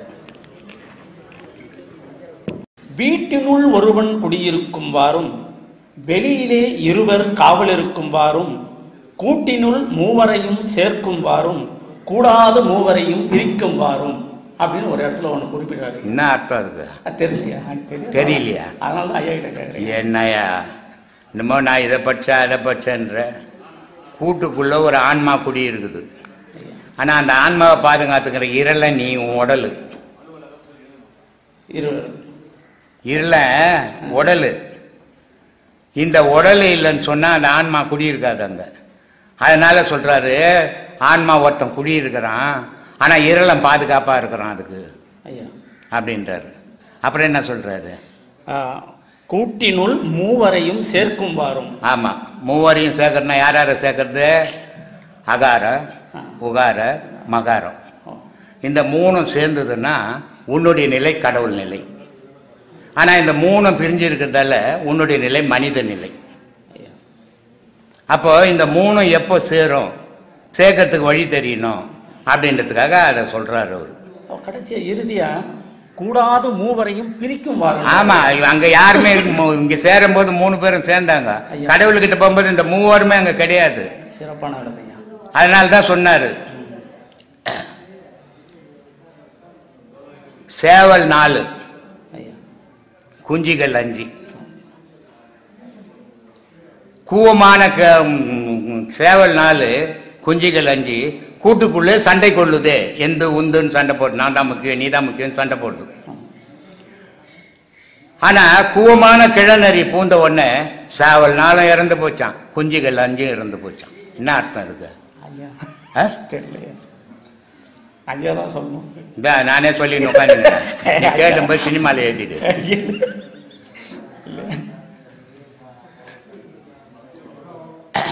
அந்த காரணம்ன்றது 4.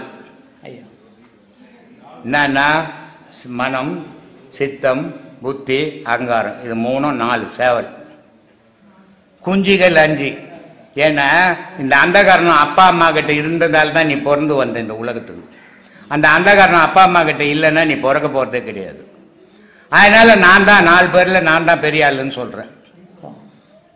சேவல்னாலும் நாங்கள் தான் முக்கியம், நான் இல்லைன்னா நீ இல்லைன்னு. குஞ்சுங்க என்ன சொல்லுது, நான் இல்லைன்னா நீ 4 பேர் இருக்க முடியாது அப்படின்னு ஒன்னோட ஒன்று சண்டை போடுது. குஞ்சுகள் 5 என்ன, நீர், நெருப்பு, காற்று, ஆகாயம், பூமி, 5 பஞ்சபூதம். உடல் இல்லை, அந்த காரணம் மனம். இது ஒன்னோட ஒன்று போராடிக்குனுக்குது. ஆனால் நாதம் வந்து கூவமான கிழநெறி நாதம் வந்து பூந்த உடனே இந்த 4 அந்த காரணம் செத்து போச்சு, அந்த குஞ்சு 5 செத்து போச்சு. கடவுள்கிட்ட தேடுறாதுன்றோம். இவ்வளோ விஷயங்கள் சும்மா இல்லை, ஞானம். பேப்பரில் எழுதிட்டு ஒரு ஏமாளி உட்காந்துங்கிறான், அவன் தலையில் போய் மிளகா அடிக்கலான்னு வந்துடுறது. ஐயா நீங்க சொல்லும் போது பாடத்தோட ஒப்பிட்டு பார்க்கும்போது அதைத்தான் ஐயா அதுதான் பாடம் தான். இப்போ சொல்றார் அகஸ்தியர், விந்து நிலை தன்னை அறிந்து விந்தை கண்டால் விதமான நாதமது குருவாய் போகும், அந்தமுள்ள நாதமது குருவாய் போனால் ஆதி அந்தமான ஜோதி நீயாவாயின்றார். அது என்னது? இந்த விந்துன்றது என்னத்துக்குன்னா, இன்னுமா உலகத்தில் பொண்டாட்டிக்கிட்ட சுகம் கொடுக்கான்றதுக்கும் உலகத்தில் குழந்தை குட்டி பெற்று விடுறதுக்குன்னு நினச்சிங்கிறடா, அதுக்கு இல்லைடா, அது சாப்பிட்டு பாடுறாத்தன்றார். எதை? விந்துவை சாப்பிட்டு பாரு, அப்போதான் அதனுடைய சுவை தெரியும், அதில் எத்தனை விதமான சுவை இருக்குதுன்ட்டு. ஆனால் அது இந்த ஆணும் பெண்ணும் சேர்ந்து உற்பத்திக்கு தாண்டா உதவும், அது கடவுளை அடையாது. ஆனால் அதே விந்து மேலே போச்சுன்னு சொன்னால் ஓசை வந்துடும். அந்த ஓசையோடு நீ வாழ்ந்தீங்கன்னா ஆரம்ப உலகத்தில் நீ எப்படி உருவாகி வந்தியோ அப்படி அந்த பொருளில் போய் சேருவேன்றார். இல்லை இப்படி இவ்வளோ ரகசியங்களை ஒவ்வொரு மகான்களும் நமக்கு சொல்லிக்கிறாங்க. நம்ம எதையும் புரிஞ்சுக்கிறது கிடையாது, எதையும் தெரிஞ்சுக்கணும்னு விரும்பட்டும் கிடையாது. ஏதோ வந்தோம் போனோன்னு போயின்னுக்கிறீங்க. என்ன பிரயோஜனம் இல்லை, ஒரு பயணம் கிடைக்காது. மனசு சம்பந்தமா நிறைய பிரச்சனைகள் இருந்துச்சு சாமி. மனசு சம்பந்தமா என் பெரிய பிள்ளை கேன்சரால இறந்துட்டான். சரி. அதுக்கப்புறம் நிறைய எனக்கு எல்லாரும் ஆறுதல் சொன்னாங்க. எதுவுமே எனக்கு வந்து ஒரு தீர்வா தெரியல. ஆனா உங்களோட யூடியூப் பார்க்க ஆரம்பிச்சதுலேருந்து எனக்கு ரொம்ப உங்களோட பேச்சு, உங்களை ஒரு நாள் கூட நான் மிஸ் பண்ண மாட்டேன் சாமி. யூடியூப்ல தினம் உங்களோட இதை நிகழ்ச்சியை பார்த்து பார்த்து பார்த்து பார்த்து என் மனசு இப்போ ஓரளவு நல்லா தெளிஞ்சு வந்துச்சு. எப்படியும் உங்களை பார்த்தே ஆகணுன்ட்டு, உங்கள் ஆசீர்வாதத்தை நான் வாங்கணுன்ட்டு வந்திருக்கேன். கும்பகோணத்துலேருந்து. எங்கேருந்து வரீங்க? கும்பகோணம். கும்பகோணம். ஒரு அம்மா நம்ம சோழிங்கூர்லேருந்து வருவாங்க. அந்த அம்மா அவனுடைய புருஷன் இறந்துட்டார். புருஷன் இறந்து ஒரு வாரம் பொறுத்து புள்ள இறந்துட்டான். எப்படி இருக்கும் அவங்க நிலைமை பார்த்து? அவங்க இருக்கிறதா இல்லை செத்து போகிறதா அப்படின்ற முடிவுக்கு வந்துட்டாங்க. அந்த நேரத்தில் நம்ம வீடியோவை பார்த்துட்டு அப்புறம் இங்கே வந்தாங்க, உபதேசம் வாங்கினாங்க. இப்போ என்ன சொல்கிறாங்கன்னா, யார் போனதை பற்றி நான் கவலைப்படல, மனசு எனக்கு அதை பற்றி துக்கம் இல்லை, எனக்கு தேவை கடவுள் மட்டும்தான் அப்படின்ற நிலைக்கு வந்துட்டாங்க. ஏன்னா இந்த பாழா போன மனம் இருக்குது, இது வந்து எதையாவது ஒரு உறவை வச்சுக்கினே தெரியும். உறவு இல்லாமல் இது வாழ தெரியாது. மற்ற மிருகங்கள்லாம் பிறந்ததுன்னா தாய் தகப்பனோட கொஞ்ச நாள் இருக்கும், அப்புறமா அதாவது பிரிஞ்சு போய் அதாவது வாழும். ஆனால் இந்த மனுஷன் மட்டும் யார் தயவுலையாவது வாழணும். ஒன்று பிள்ளையாக இருக்கணும், இல்லை புருஷனாக இருக்கணும், இல்லை அண்ணனாக இருக்கணும், இல்லை தம்பியாக இருக்கணும், இல்லை சொந்தக்காரங்க யாருணும், தனித்து வாழவே முடியாது. இந்த மனம் அது மாதிரி அலையும் மனுஷனுடைய மனம். ஏன்னா நிலையற்ற மனம் அது. மனம் கட்டுப்படலாம். கட்டுப்படாதுமா. எப்படி கட்டுப்படும்? கட்டுப்பட்டு போச்சுன்னா அது பேர் மனசே இல்லை, ஆன்மாவாயிடும். அது கட்டுப்படாத வரைக்கும் கண்டதெல்லாம் அலையிறதுனால தான் அதுக்கு மனசுன்னு பேர் வைக்கிறோம். ஆனால் அது கட்டுப்பட்டுட்டு ஒரே மாதிரி நிலையில் இருந்ததுன்னா அதுக்கு பேர் ஆன்மாவாயிடும், மனசாக இருக்காது அது. அப்போது ஆன்மாவுக்கு வந்து துக்கம் கிடையாது, சந்தோஷம் கிடையாது, எதுவுமே கிடையாது அதுக்கு.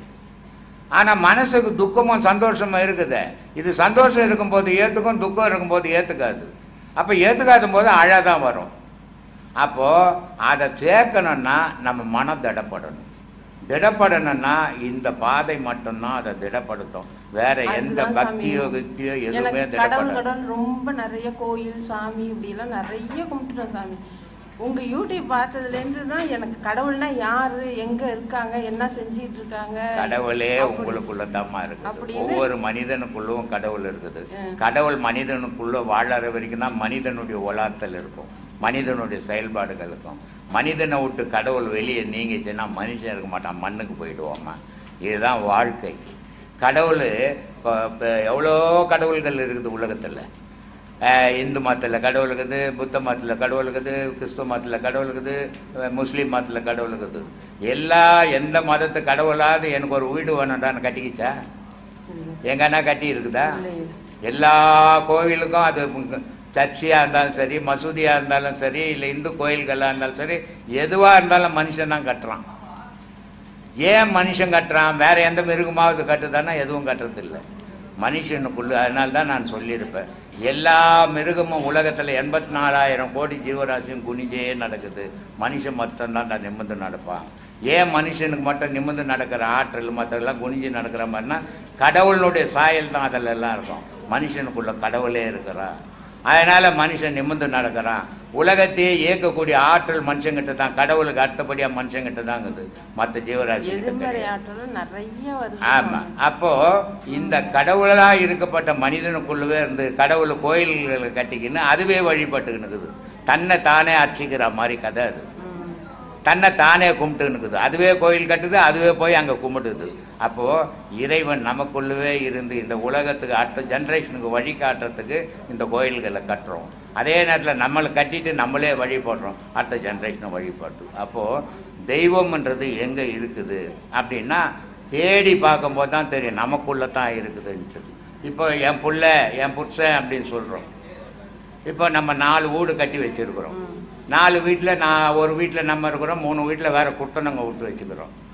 வீடு நம்மது தான், ஆனால் குர்த்தனங்கிறோம் நம்ம நினைக்கிற மாதிரி வாழ்வானா? இன்றைக்கி இருப்பான், நாளைக்கு காலி பண்ணிட்டு போயிடுவான். இல்லை, ஒரு குர்த்தனக்காரன் 20 வருஷம் இருப்பான், ஒரு குர்த்தனக்காரன் 50 நாளில் காலி பண்ணின்னு போயிடுவான். ஆனால் வீடு மட்டும் நம்மது இருக்கும், நம்மக்கிட்ட தான் இருக்கும். ஆனால் நம்ம நினைக்கிற மாதிரி குர்த்தனங்கிறவன் வாழ மாட்டான், அவன் விருப்பப்பட்டுக்கிற மாதிரி தான் வாழ்வான். இதுதாம்மா பிள்ளைங்க. புள்ளன்றது என் புள்ளன்றது நம்ம உடல் தான், நம்ம செய்தது. அதுக்குள்ளே இருக்கிற பொருள் எவனோ எங்கேருந்தோ வந்தவன், அது காலி பண்ணிக்கின்னு போய்கினே இருக்குது. இதனால் இது செத்து போச்சா வந்தவன் எல்லா காலையிலேருந்து என்ன கூட உடம்பு சரியில்லை, இது மாதிரி ரொம்ப வருத்தப்பட்ட சமயம் அழ வந்துடுச்சு எங்களுக்குன்னாங்க. யாருமே வருத்தப்படக்கூடாது. ஏன்னா வாழும்போது நான் என்னென்ன செய்யணுமோ எல்லாமே செய்திருக்கிறேன். அதனால் என்ன வருத்தப்படணும், சந்தோஷப்படணும். எல்லாரும் வந்தால் இங்கேருந்து போய்கினே தான் இருக்கும். இது ஒரு டூரிஸ்ட் சென்டர் மாதிரி. இது பூமின்றது ஒரு டூரிஸ்ட் தலம், வரணும், பார்க்கணும், போயிடணும். இங்கே யாரும் நிலையாக நிற்க முடியாது. இதில் என்ன, ஒருத்தன் 10 நாள் நின்று பார்ப்பான், ஒருத்தன் ஒரே நாள் சுற்றிட்டு போயிடுவான். மரணம்ன்றது அப்படி தான் நமக்கு வந்துக்கினுக்குது. ஒருத்தன்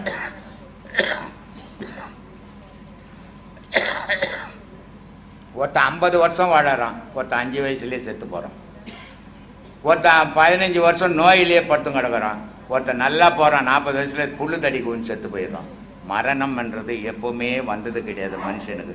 மனித உடலுக்கு தான் மரணம் வரும், மனுஷனுக்கு மரணம் வராது.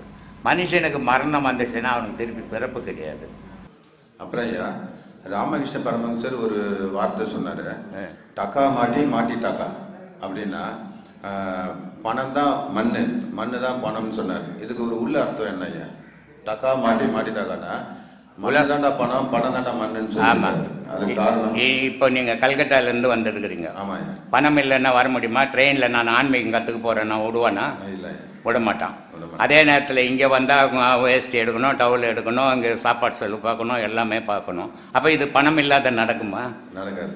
இதை தான் அவர் சொன்னார், இந்த உலகம்ன்றது பணத்தில் மிதந்துக்கினுக்குது, கடவுள் பணத்தில் மிதக்குது இல்லை. மாட்டிட்டாக்கா அது மண்ணு தான் பணம், பணம்ன்றது மாறணும் தானே. இவன் தான் மாறாம பணமே வாழ்க்கைன்னு முடிச்சுக்கிறான். அந்த நேரத்தில் ஐயா அவரை பைத்தியக்காரன் நினைச்சாங்களே, நல்ல கருத்துல சொன்னார். எவ்வளோ பேர் அவரை ஒரு முட்டாளுன்னாங்க, அவரை ஒரு பைத்தியக்காரன்னாங்க. அவருக்கு ஆன்மீகத்தில் உச்சத்தில் போகும்போது லூஸ் மோஷன் ஆகிப்போச்சு. அந்த மாதிரி போகும்போது அவர் என்ன பண்ணிட்டாங்கன்னா, பைத்தியம் பிடிச்சி போய் அந்த ஆள் பேசி கிடக்கிறான் அப்படின்ட்டாங்க. அவ்வளோ பெரிய மகானை. ஏன்னா எல்லா காலத்திலையும் உணர்றவனும் உண்டு, அதே நேரத்தில் எல்லா காலத்திலையும் ஒருத்தனை குறை சொல்லியே வாழறவனும் உண்டு. இது எல்லாம் ஒரு காலம் இல்லை, எல்லா காலகட்டத்திலையும் இருந்துருக்குது. அதனால தான் நன்மையும் தீமையும் கலந்து பேசியிருக்கிறாங்க ஒவ்வொரு மகானும். அது மாதிரி ராமகிருஷ்ணர் மாதிரிலாம் ஒரு மகான் கிடைக்கிறது ரொம்ப அரிது. இந்த மக்களுக்கு எவ்வளோ எளிமையாக புரிய வைக்க முடியுமோ அவ்வளோ எளிமையாக புரிய வச்சார் பேசி. ஏன்னா ஞானத்தை நேரடியாக சொல்லும்போது புரியாது. அதனால் அதுக்கெல்லாம் ஒரு கதைகளாக சொல்லி ஒரு ராமகிருஷ்ணர் புரிய வச்சார். விவேகானந்தர் உலகம் ஃபுல்லாக புரிய வச்சார். இதெல்லாம் ஒரு அற்புதமான நிகழ்வுகள், அற்புதமான காலங்கள். அது இனிமேல் அப்படிப்பட்ட உத்தமர்கள் வருவாங்களா இந்த உலகத்துக்குன்னு தெரியாது. அதனால் வரவங்க வரட்டும். அவங்க இருக்கும்போது ஐயா, ராமகிருஷ்ண பரமஹம்சர் இருக்கும்போது ஒரு மனசு அந்த பைத்தியக்கார மாதிரி தெரிஞ்சுட்டு இருந்தாங்கன்னு சொல்லிட்டு அவங்க அப்பயே கல்கத்தாவில் ஒரு பெண்கள் சோனாகாட்சின்னு ஒரு ஏரியா இருந்தது. அங்கேருந்து ஒரு பெண்ணை வர வச்சு இவர்கிட்ட விட்டாங்க. இதாவது தெரியுமா அப்படின்னு நினச்சிது. ஆனால் அந்த பெண்மணியை அவங்க வணங்க ஆரம்பிச்சிட்டாரு ஐயா. ராமகிருஷ்ணன் சரி. இது இந்த மக்கள் இருக்கிறாங்களே, ஆன்மீகத்தில் உச்ச நிலையில் ஒரு குரு வந்து பெண்ணா ஆனா பார்க்க மாட்டான், பார்க்கக்கூடாது. பார்த்தான்னா அவன் அஞ்ஞானி ஆகிடும். உடலை பார்க்கறது இல்லை ஞானியினுடைய வேலை, ஆன்மாவை பார்க்கறது ஞானியினுடைய வேலை. ஆன்மாவை பார்க்கறது கடவுளினுடைய வேலை. இந்த ரெண்டுக்கும் ஒரு செயல்தான். ஆனால் பெரிய மகான்கள் அது மாதிரி பார்க்கும்போது என்ன போச்சுன்னா, அந்த அஞ்ஞானிகள் வந்து அவங்கள தவறான முறையில் பேச ஆரம்பிச்சிடுறாங்க. அதனால் மகான்கள் என்ன பண்ணாங்கன்னா, நமக்கு எதுக்கு இது, எப்படியாவது போட்டோம், சொல்கிற வரைக்கும் சொல்லிட்டு போயிடலான்னு விட்டுட்டாங்க. ஆனால் குருமார்கள், உத்தம குருமார்கள் சொன்னபடி நடந்திருந்தால் நிறைய மகான்கள் பெண்கள்லேயும் வந்திருக்கலாம். ஆனால் அது வர முடியல. காரணம் சமுதாயம் தடுத்துருது. அதனால் அவங்களால வர முடியல. இங்கே வந்து நான் இங்கே சொல்லுவேன், ஆசிரமத்தில் இங்கே உள்ளே வந்துட்டீங்கன்னா, உபதேசம் வாங்கிட்டீங்கன்னா, நீ ஆனா பெண்ணான்லாம் யோசிக்கவே கூடாது. நான் ஒரு சீடா, அவர் ஒரு குரு, அது மட்டும்தான் இருக்கணும் மனசில். நான் பெண்ணு, அவர் ஆண், அந்த நினைப்பு வந்துச்சுன்னு சொன்னாவே நீ பாடம் சரியாக பண்ண முடியாது அப்படின்னு சொல்லுவேன்.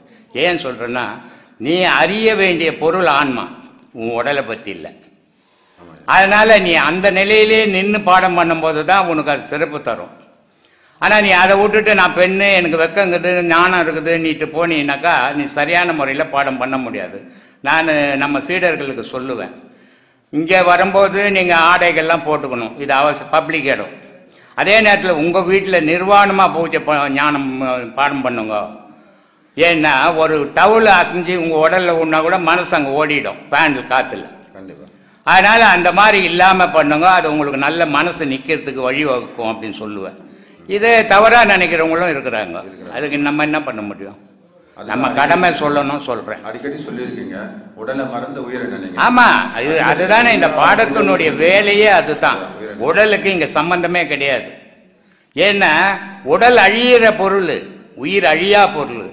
உன் நினைவெல்லாம் உடல் மேலே வைக்கக்கூடாது, உயிர் மேலே வைக்கணும். உயிர் மேலே வச்சாதான் அது பிறவிக்கு வரும். இப்போ ராமகிருஷ்ணர் வந்தார் கல்கட்டாவில், அவர் எப்படி வந்தார்னா ஒரே பிறவியில் எடுத்த உடனே ஞானி ஆகிட்டாரா?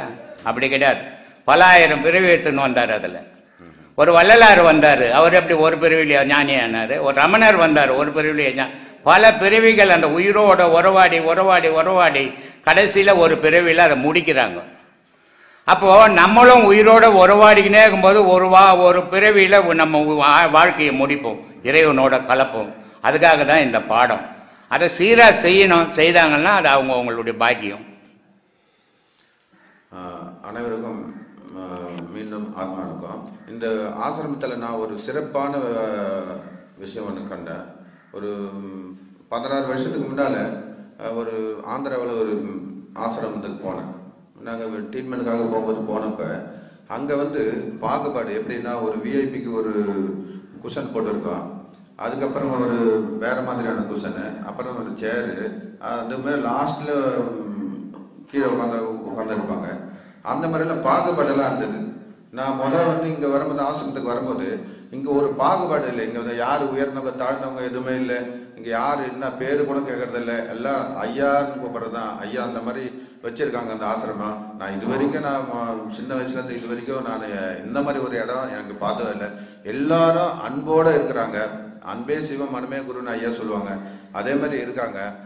எல்லா அனைவருக்கும் ஆத்மானுக்கும் மிக்க மிக்க நன்றி. ஆத்மானுக்கும் இது பல ஆசிரமத்துங்களில் அந்த மாதிரி இருக்கிறாங்க, சில ஆசிரமத்துங்களில் அந்த மாதிரி கிடையாது. எல்லாரும் ஒன்று தான். இங்கே நீ கடவுளை தேடும்போது பணக்காரனா ஏழையான கடவுள் பார்க்கறது இல்லை, உன் ஆன்மாவை தான் பார்க்குறான். பணக்காரனா ஏழையான்னு பார்க்குறது உலகம். உலகத்தில் நீ பார்க்கும்போது பணக்காரனா போ, ஏழையா போ, உயர்ந்தவனா போ, தாழ்ந்தவனா போ. ஆனால் இந்த ஆசிரமத்துக்குள்ளே வந்துட்டீங்கன்னா இங்கே யாரும் உயர்ந்தவங்க கிடையாது, யாரும் தாழ்ந்தவங்க கிடையாது, யாரும் பணக்காரங்க கிடையாது, யாரும் ஏழை கிடையாது. எல்லாரும் ஒன்று தான். அதை தானே அன்பு அன்பு அன்புன்னு சொல்லிங்கிறேன். கடவுளே அன்பில் தான் இருக்கிறான். நீங்களே அன்பாக இல்லைன்னா அப்புறம் கடவுள்கிட்ட எப்படி நெருங்குவீங்க? நீங்கள் முதல்ல அன்பாக இருக்க பழகணும். அந்த பழக்கத்துக்கு தான் இங்கே சொல்லிக் கொடுக்குறோம் அப்படின்றோம். ஏன்னா இங்கே ஏற்றத்தாழ்வே வரக்கூடாது, மனபேதமே வரக்கூடாது. வராத நிலையை கொண்டு போகணுன்னு தான் நான் ஆசைப்பட்டு செய்துன்னு இருக்கிறேன். மற்ற ஆசிரமத்தில் அவங்க உடலை பார்க்கும்போது பணக்காரனா ஏழையான்ற எண்ணங்கள் வந்துடுது. அதனால் அவங்கெல்லாம் அப்படி பண்ணுறாங்க. இங்கே நம்ம அப்படி பட்டினத்தார் சொல்கிறார், உஜினி நாட்டில் இந்த பிறவி எடுத்து நான் ஒரு பாவமும் பண்ணலை சாமி, ஆனால் போன பிரிவில் நான் என்ன பாவம் பண்ணேன்னு தெரியல, அதனுடைய விளைவு இங்கே வந்து எனக்கு தண்டனை கொடுக்குறாங்களேன்றார். உஜின நாட்டில் ஒரு கழுகு மரம் ஏற்றுன்றாங்க. அப்போல்லாம் மன்னருங்ககிட்டலாம் கழுகு மரம் ஒரு மனுஷனை தூக்கி ஆசன குழியில் உட்கார வச்சிட்டோன்னா அவன் 2 கீச்சின்னு போயிடுவான் இல்லையா? கொடூரமான தண்டனை அது. சாவும் சாக மாட்டான், பாதையும் தாங்க முடியாது, கடைசியாக சாவான். அப்படிப்பட்ட தண்டனை பட்டினத்தார் கொடுக்குறாங்க. அதனால சொல்கிறாரு, நான் இந்த ஊன் உடல் எடுத்து ஒரு பாவமும் அறியேன், முன் செய்த பாவ வீணை இங்கு வந்து மூழுதோ அப்படின்றாரு. நான் முன்னாடி செய்தேன் பாரு, அது வருதுப்பா தண்டனைக்கு எனக்கு. இப்போங்க இந்த பிறகு நான் ஒரு பாவமும் அறியாதவன். அப்போ அவ்வளோ பெரிய மகானுக்கே முன்பிறவி பாவம் வருது, உனக்கு வராதா? கொஞ்சமான பாவமாக பண்ணிக்கிறேன் நீ நானும். நீங்கள் உங்கள் புத்தகத்தில் சொல்லியிருந்தீங்க சாமி, தர்மம் செய்யுங்கள், அது உங்களோட தீவினையை போக்கும் அப்படின்னு சொல்லியிருக்கீங்க. அப்போ தர்மம் மட்டும் செஞ்சால் போதுமா? யோகம்லாம் எதுக்கு சாமி? தர்மம் செய்தால் தீவினை மட்டும்தான் போவோம். தர்மம் செய்யறதால கடவுளை போய் அடைய முடியாது. தர்மமும் செய்யணும், யோகமும் செய்யணும். தர்மத்தால் உன் பாவம் அழியும், யோகத்தால் கடவுளை அடையலாம். அதனால் இது ரெண்டும் அவசியம். இப்போ ஒரு 10 ஆம்பளைங்க ஒரு ரூம் எடுத்துக்கினா குடும்பம்னுவாங்கள சொல்லுவாங்கள்ல? இல்லைங்க 10 ஆம்பளைங்க சேர்ந்து ஒரு குடும்பம் பண்ணுறாங்கங்கன்னு சொல்லுவாங்கள்ல? ஒரு ஆம்பளை கூட ஒரு பொம்பளை சேர்ந்தா என்ன சொல்லுவாங்க? குடும்பம்னுவாங்க. அது மாதிரி இது ரெண்டும் செய்தால் தான் கடவுள் வழிபாடு. தர்மம் செய்தினா நீ எந்த உலகத்தில் நீ பாவத்தை செய்தியோ அதே உலகத்துக்கு நீ தர்மத்தை பண்ணும்போது அந்த பாவம் உலகத்திலேயே அழியும். ஆனால் அது உலகத்தோட தான் நீ கடவுள்கிட்ட போகாது. கடவுள்கிட்ட போனேன்னா நீ யோகத்தையும் செய்யணும். யோகத்தையும் செய்யும் போது இந்த பாவமும் அழிஞ்சிடும், கடவுள்கிட்டவும் போடாது. அதனால் அது ரெண்டையும் சொல்லிக்கிறேன். அப்போ வசதி இல்லாதவங்க வந்து யோகம் மட்டும்தானே பண்ண முடியும், அவங்க தர்மம் பண்ண முடியாது? பண்ணட்டும் பண்ணலாமே. யோகம் பண்ணினா உன் பாவமும் அழியும், கடவுளையும் சேரலாம். இது கடவுளை சேர்றதுக்கு வசதி எல்லாம் வேணும், மனசு தான் வேணும். மனம் சீராக இருந்து ஒரே வைராக்கியத்தோடு நின்னால் கடவுளை அடையலாம். ஆனால் ஏதோ யோகா ஒரு குரு கிட்ட வந்தால் அவர்கிட்ட உபதேசம் வேணுங்க, என் பாவம்லாம் போயிடுச்சு நான் கடவுளை பார்த்தேன்னு ஏமாற்றக்கூடாது, அது தப்பு. அதனால் ஓயோ முயற்சியாக இது வசதிக்கே இது இங்கே அடிப்படை பேசு இது கிடையாது. இது மனசுக்கு தான் பேசுது. மனம் உனக்கு உறுதியோடு இருக்கணும். நான் இவ்வளோ கஷ்டப்படுறேன், நான் இது கடவுளை அடையணும், எந்த கஷ்டம் உலகத்தில் எல்லாத்தையும் நான் இழக்க தயார், இறைவா நீ உன்னை மட்டும் இழக்க மாட்டேன்ற மன உறுதி எவனுக்கு இருக்குதோ அவன் கண்டிப்பாக அடைவான். அதனால் தர்மங்கள் அவசியம் பண்ணணும் மனுஷன். ஏன்னா மனுஷன் தெரிஞ்சியும் பாவத்தை பண்ணுறான், தெரியாமையும் பாவங்கள் நடந்துடும். அப்போது அதை அழிக்கணுன்னா தர்மம் அவசியம். ஆனால் இறைவன் அடையணுன்னா யோகம் அவசியம். அதனால் யோகம் கட்டாயம் வேணும் சாமி. அப்போ தர்மம் பண்ணால் நம்ம செஞ்ச பாவம்லாம் அழியதுக்கு வாய்ப்பு இருக்கா சார்? கண்டிப்பாக. இந்த பிறவிலே பாவம் எங்கே பண்ண? நீ நம்ம அறிஞ்சு செய்வோம், ஏதோ பண்ணியிருப்போம். எங்கே பண்ண? முந்தின ஜென்மத்தில் கூட பண்ணியிருப்போம். அட எந்த ஜென்மத்திலே அது பண்ணு சாமி. எங்கே பண்ண பாவத்தை? பாவம் எங்கே பண்ணுற நீ? உலகத்தில் தானே சாமி பண்ண முடியும், வேற எங்கே போய் பாவத்தை பண்ண முடியும்? நீ இந்த பிரிவில் இருக்கட்டும், இல்லை 5 பிரிவுக்கு முன்ன கூட இருக்கட்டும், இங்கே தானே பண்ணியிருக்க முடியும். அப்போ இந்த உலகத்துக்கு தர்மம் பண்ணினா அந்த பாவம் அங்கே இங்கிடும். நீ எங்கே பிறந்தி அங்கே தானே போய் சாவற இல்லை? அப்போது எங்கே பாவத்தை பண்ணியோ அங்கே தர்மத்தை பண்ணும்போது தானே அந்த பாவம் அழியும். பட்டினத்தார் சொல்கிறார், உஜினி நாட்டில் இந்த பிறவி எடுத்து நான் ஒரு பாவமும் பண்ணலை சாமி, ஆனால் போன பிரிவில் நான் என்ன பாவம் பண்ணேன்னு தெரியல, அதனுடைய விளைவு இங்கே வந்து எனக்கு தண்டனை கொடுக்குறாங்களேன்றார். உஜின நாட்டில் ஒரு கழுகு மரம் ஏற்றுன்றாங்க. அப்போல்லாம் மன்னருங்ககிட்டலாம் கழுகு மரம் ஒரு மனுஷனை தூக்கி ஆசன குழியில் உட்கார வச்சிட்டோன்னா அவன் 2 கீச்சின்னு போயிடுவான் இல்லையா? கொடூரமான தண்டனை அது. சாவும் சாக மாட்டான், பாதையும் தாங்க முடியாது, கடைசியாக சாவான். அப்படிப்பட்ட தண்டனை பட்டினத்தார் கொடுக்குறாங்க. அதனால சொல்கிறாரு, நான் இந்த ஊன் உடல் எடுத்து ஒரு பாவமும் அறியேன், முன் செய்த பாவ வீணை இங்கு வந்து மூழுதோ அப்படின்றாரு. நான் முன்னாடி செய்தேன் பாரு, அது வருதுப்பா தண்டனைக்கு எனக்கு. இப்போங்க இந்த பிறவியில் நான் ஒரு பாவம் அறியாதவன். அப்போ அவ்வளோ பெரிய மகானுக்கே முன்பிறவி பாவம் வருது, உனக்கு வராதா? கொஞ்சமான பாவமாக பண்ணிக்கிற நீ நானும் இல்லை, ஏராளமாக பண்ணி நான் உலகத்தை ஏமாத்தின்னுக்கிறேன் பாரு. இப்போ எப்படி பேசின்னு ஏமாத்தின்னுக்கிறேன், அது மாதிரி நீ எவ்வளோ பேர் ஏமாத்திருப்ப. எங்கே ஏமாற்றணும்? ரெண்டுமே உலகத்தில் தான் பண்ணோம். அப்போ இந்த உலகத்திலேயே நன்மையை செய்து ஆட்சி. அதனால அவ்வளோ பேர் மகானுக்கே பாவங்கன்னா உனக்கு எனக்கு இருக்காதா? சொல்லு சாமி. அது இந்த பிறவியில பண்ணதா போன பிறவியில? எந்த பிறவிலையாவது பண்ணியிருப்ப. பண்ணா பாவம் பண்ணாத மனிதனே கிடையாது உலகத்துல. நான் உத்தமன்னு எவனா பேசுறான்னா அவன் தான் அதிக பாவம் பண்ணவன் அர்த்தம். பாவம் பண்ணாத மனித பிறப்பே கிடையாது சாமி. பாவத்தால் தானே பிறப்பு ஏற்பட்டது. அப்புறம் எப்படி அவன் பாவம் பண்ணாத இருக்க முடியும்? பாவம் பண்ணி தான் பிறந்தோம். தாய்க்கே நம்ம எவ்வளோ வேதனையை கொடுத்து பிறக்கிறோம் உலகத்துக்கு வரும்போது. அதுவே பெரும் பாவம் இல்லையா? ஆனால் தாய் அதை சுகமாக ஏற்றுக்கிறார் இல்லையா? அவள் தாய் ஏற்றுக்கணும், ஆட்டும் ஏற்றுப்பானா ஒதிப்பான். அதனால் அந்த பாவத்தை உலகத்தில் பண்ண பாவத்தை உலகத்திலே அழிச்சிட்டு இறைவனோட போய் சேர வழி தேடிங்கன்னு தான் சொல்லிங்கிற சாமி. நான் ஒன்றும் உத்தமம் கிடையாது, நானும் 1000 பாவம் பண்ணியிருப்பேன். அதனால தான் இப்படி கத்திங்கிறேன்.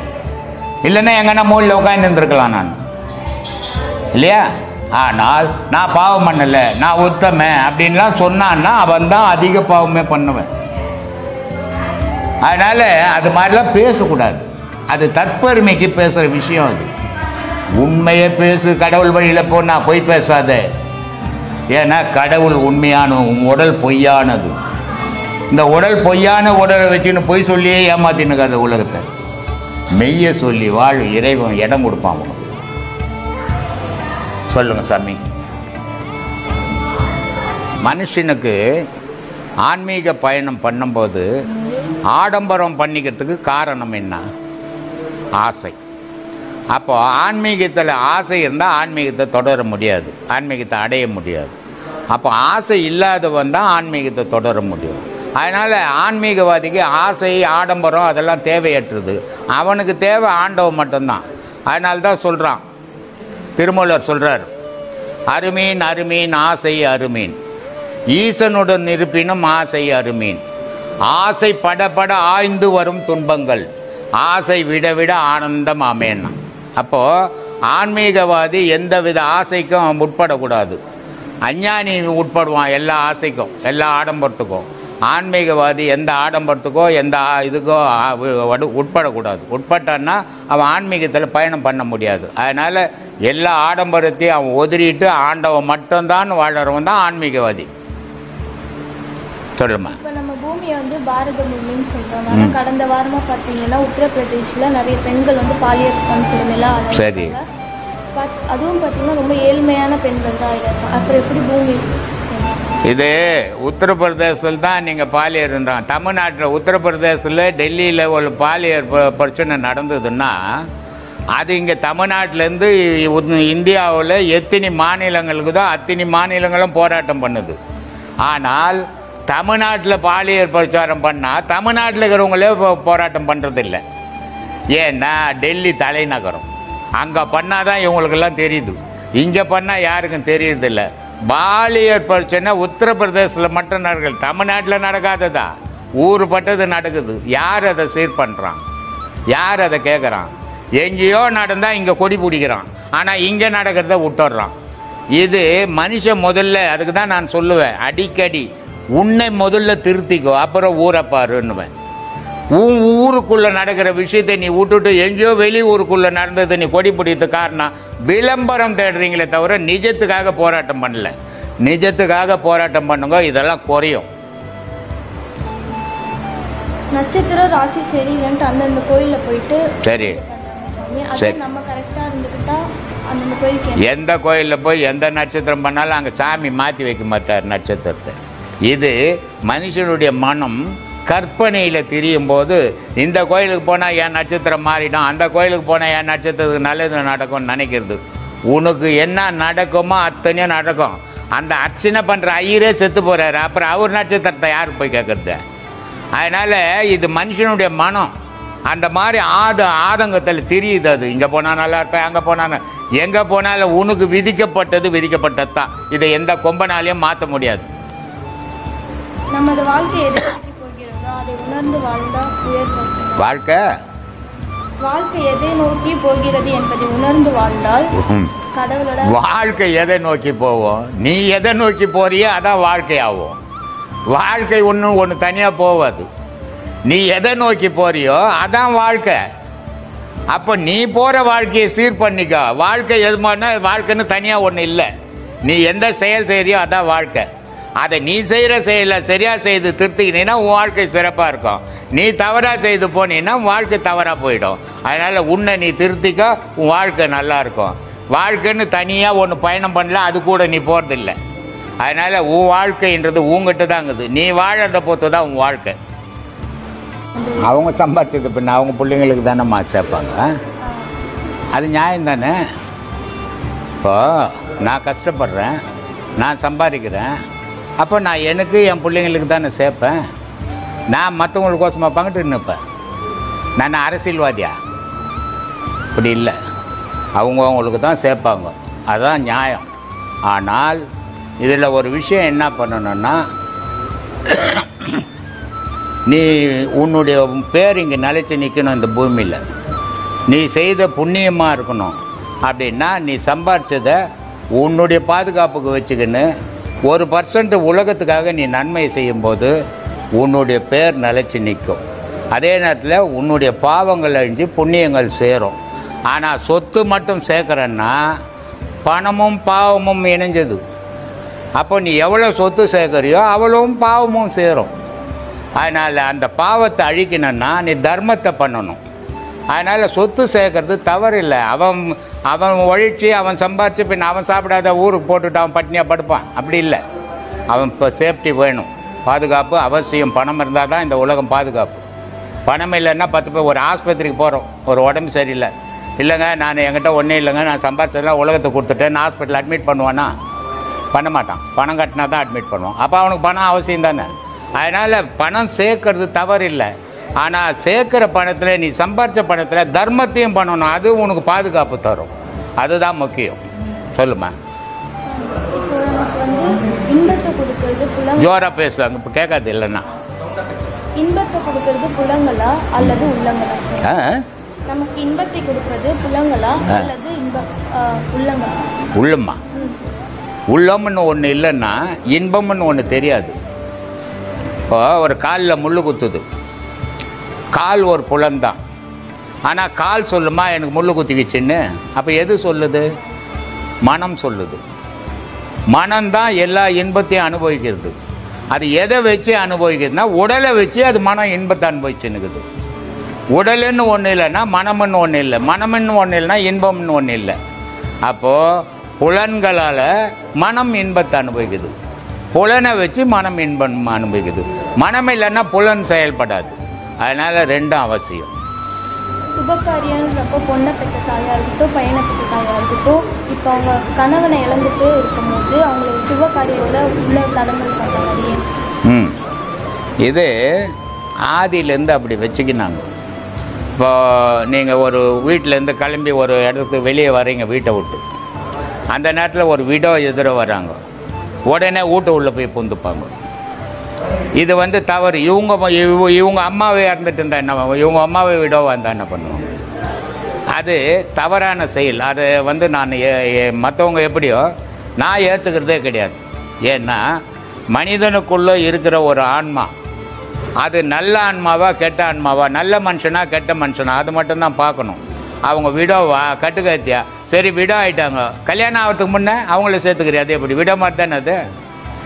அதனால் அது இந்த மக்கள் பண்ணிக்கின பழக்கம் அது தவறானது. மற்ற மனசு புண்படாமல், மற்ற மனசு வருத்தப்படாமல் நம்ம வாழ்க்கை பயணம் தொடரணும்.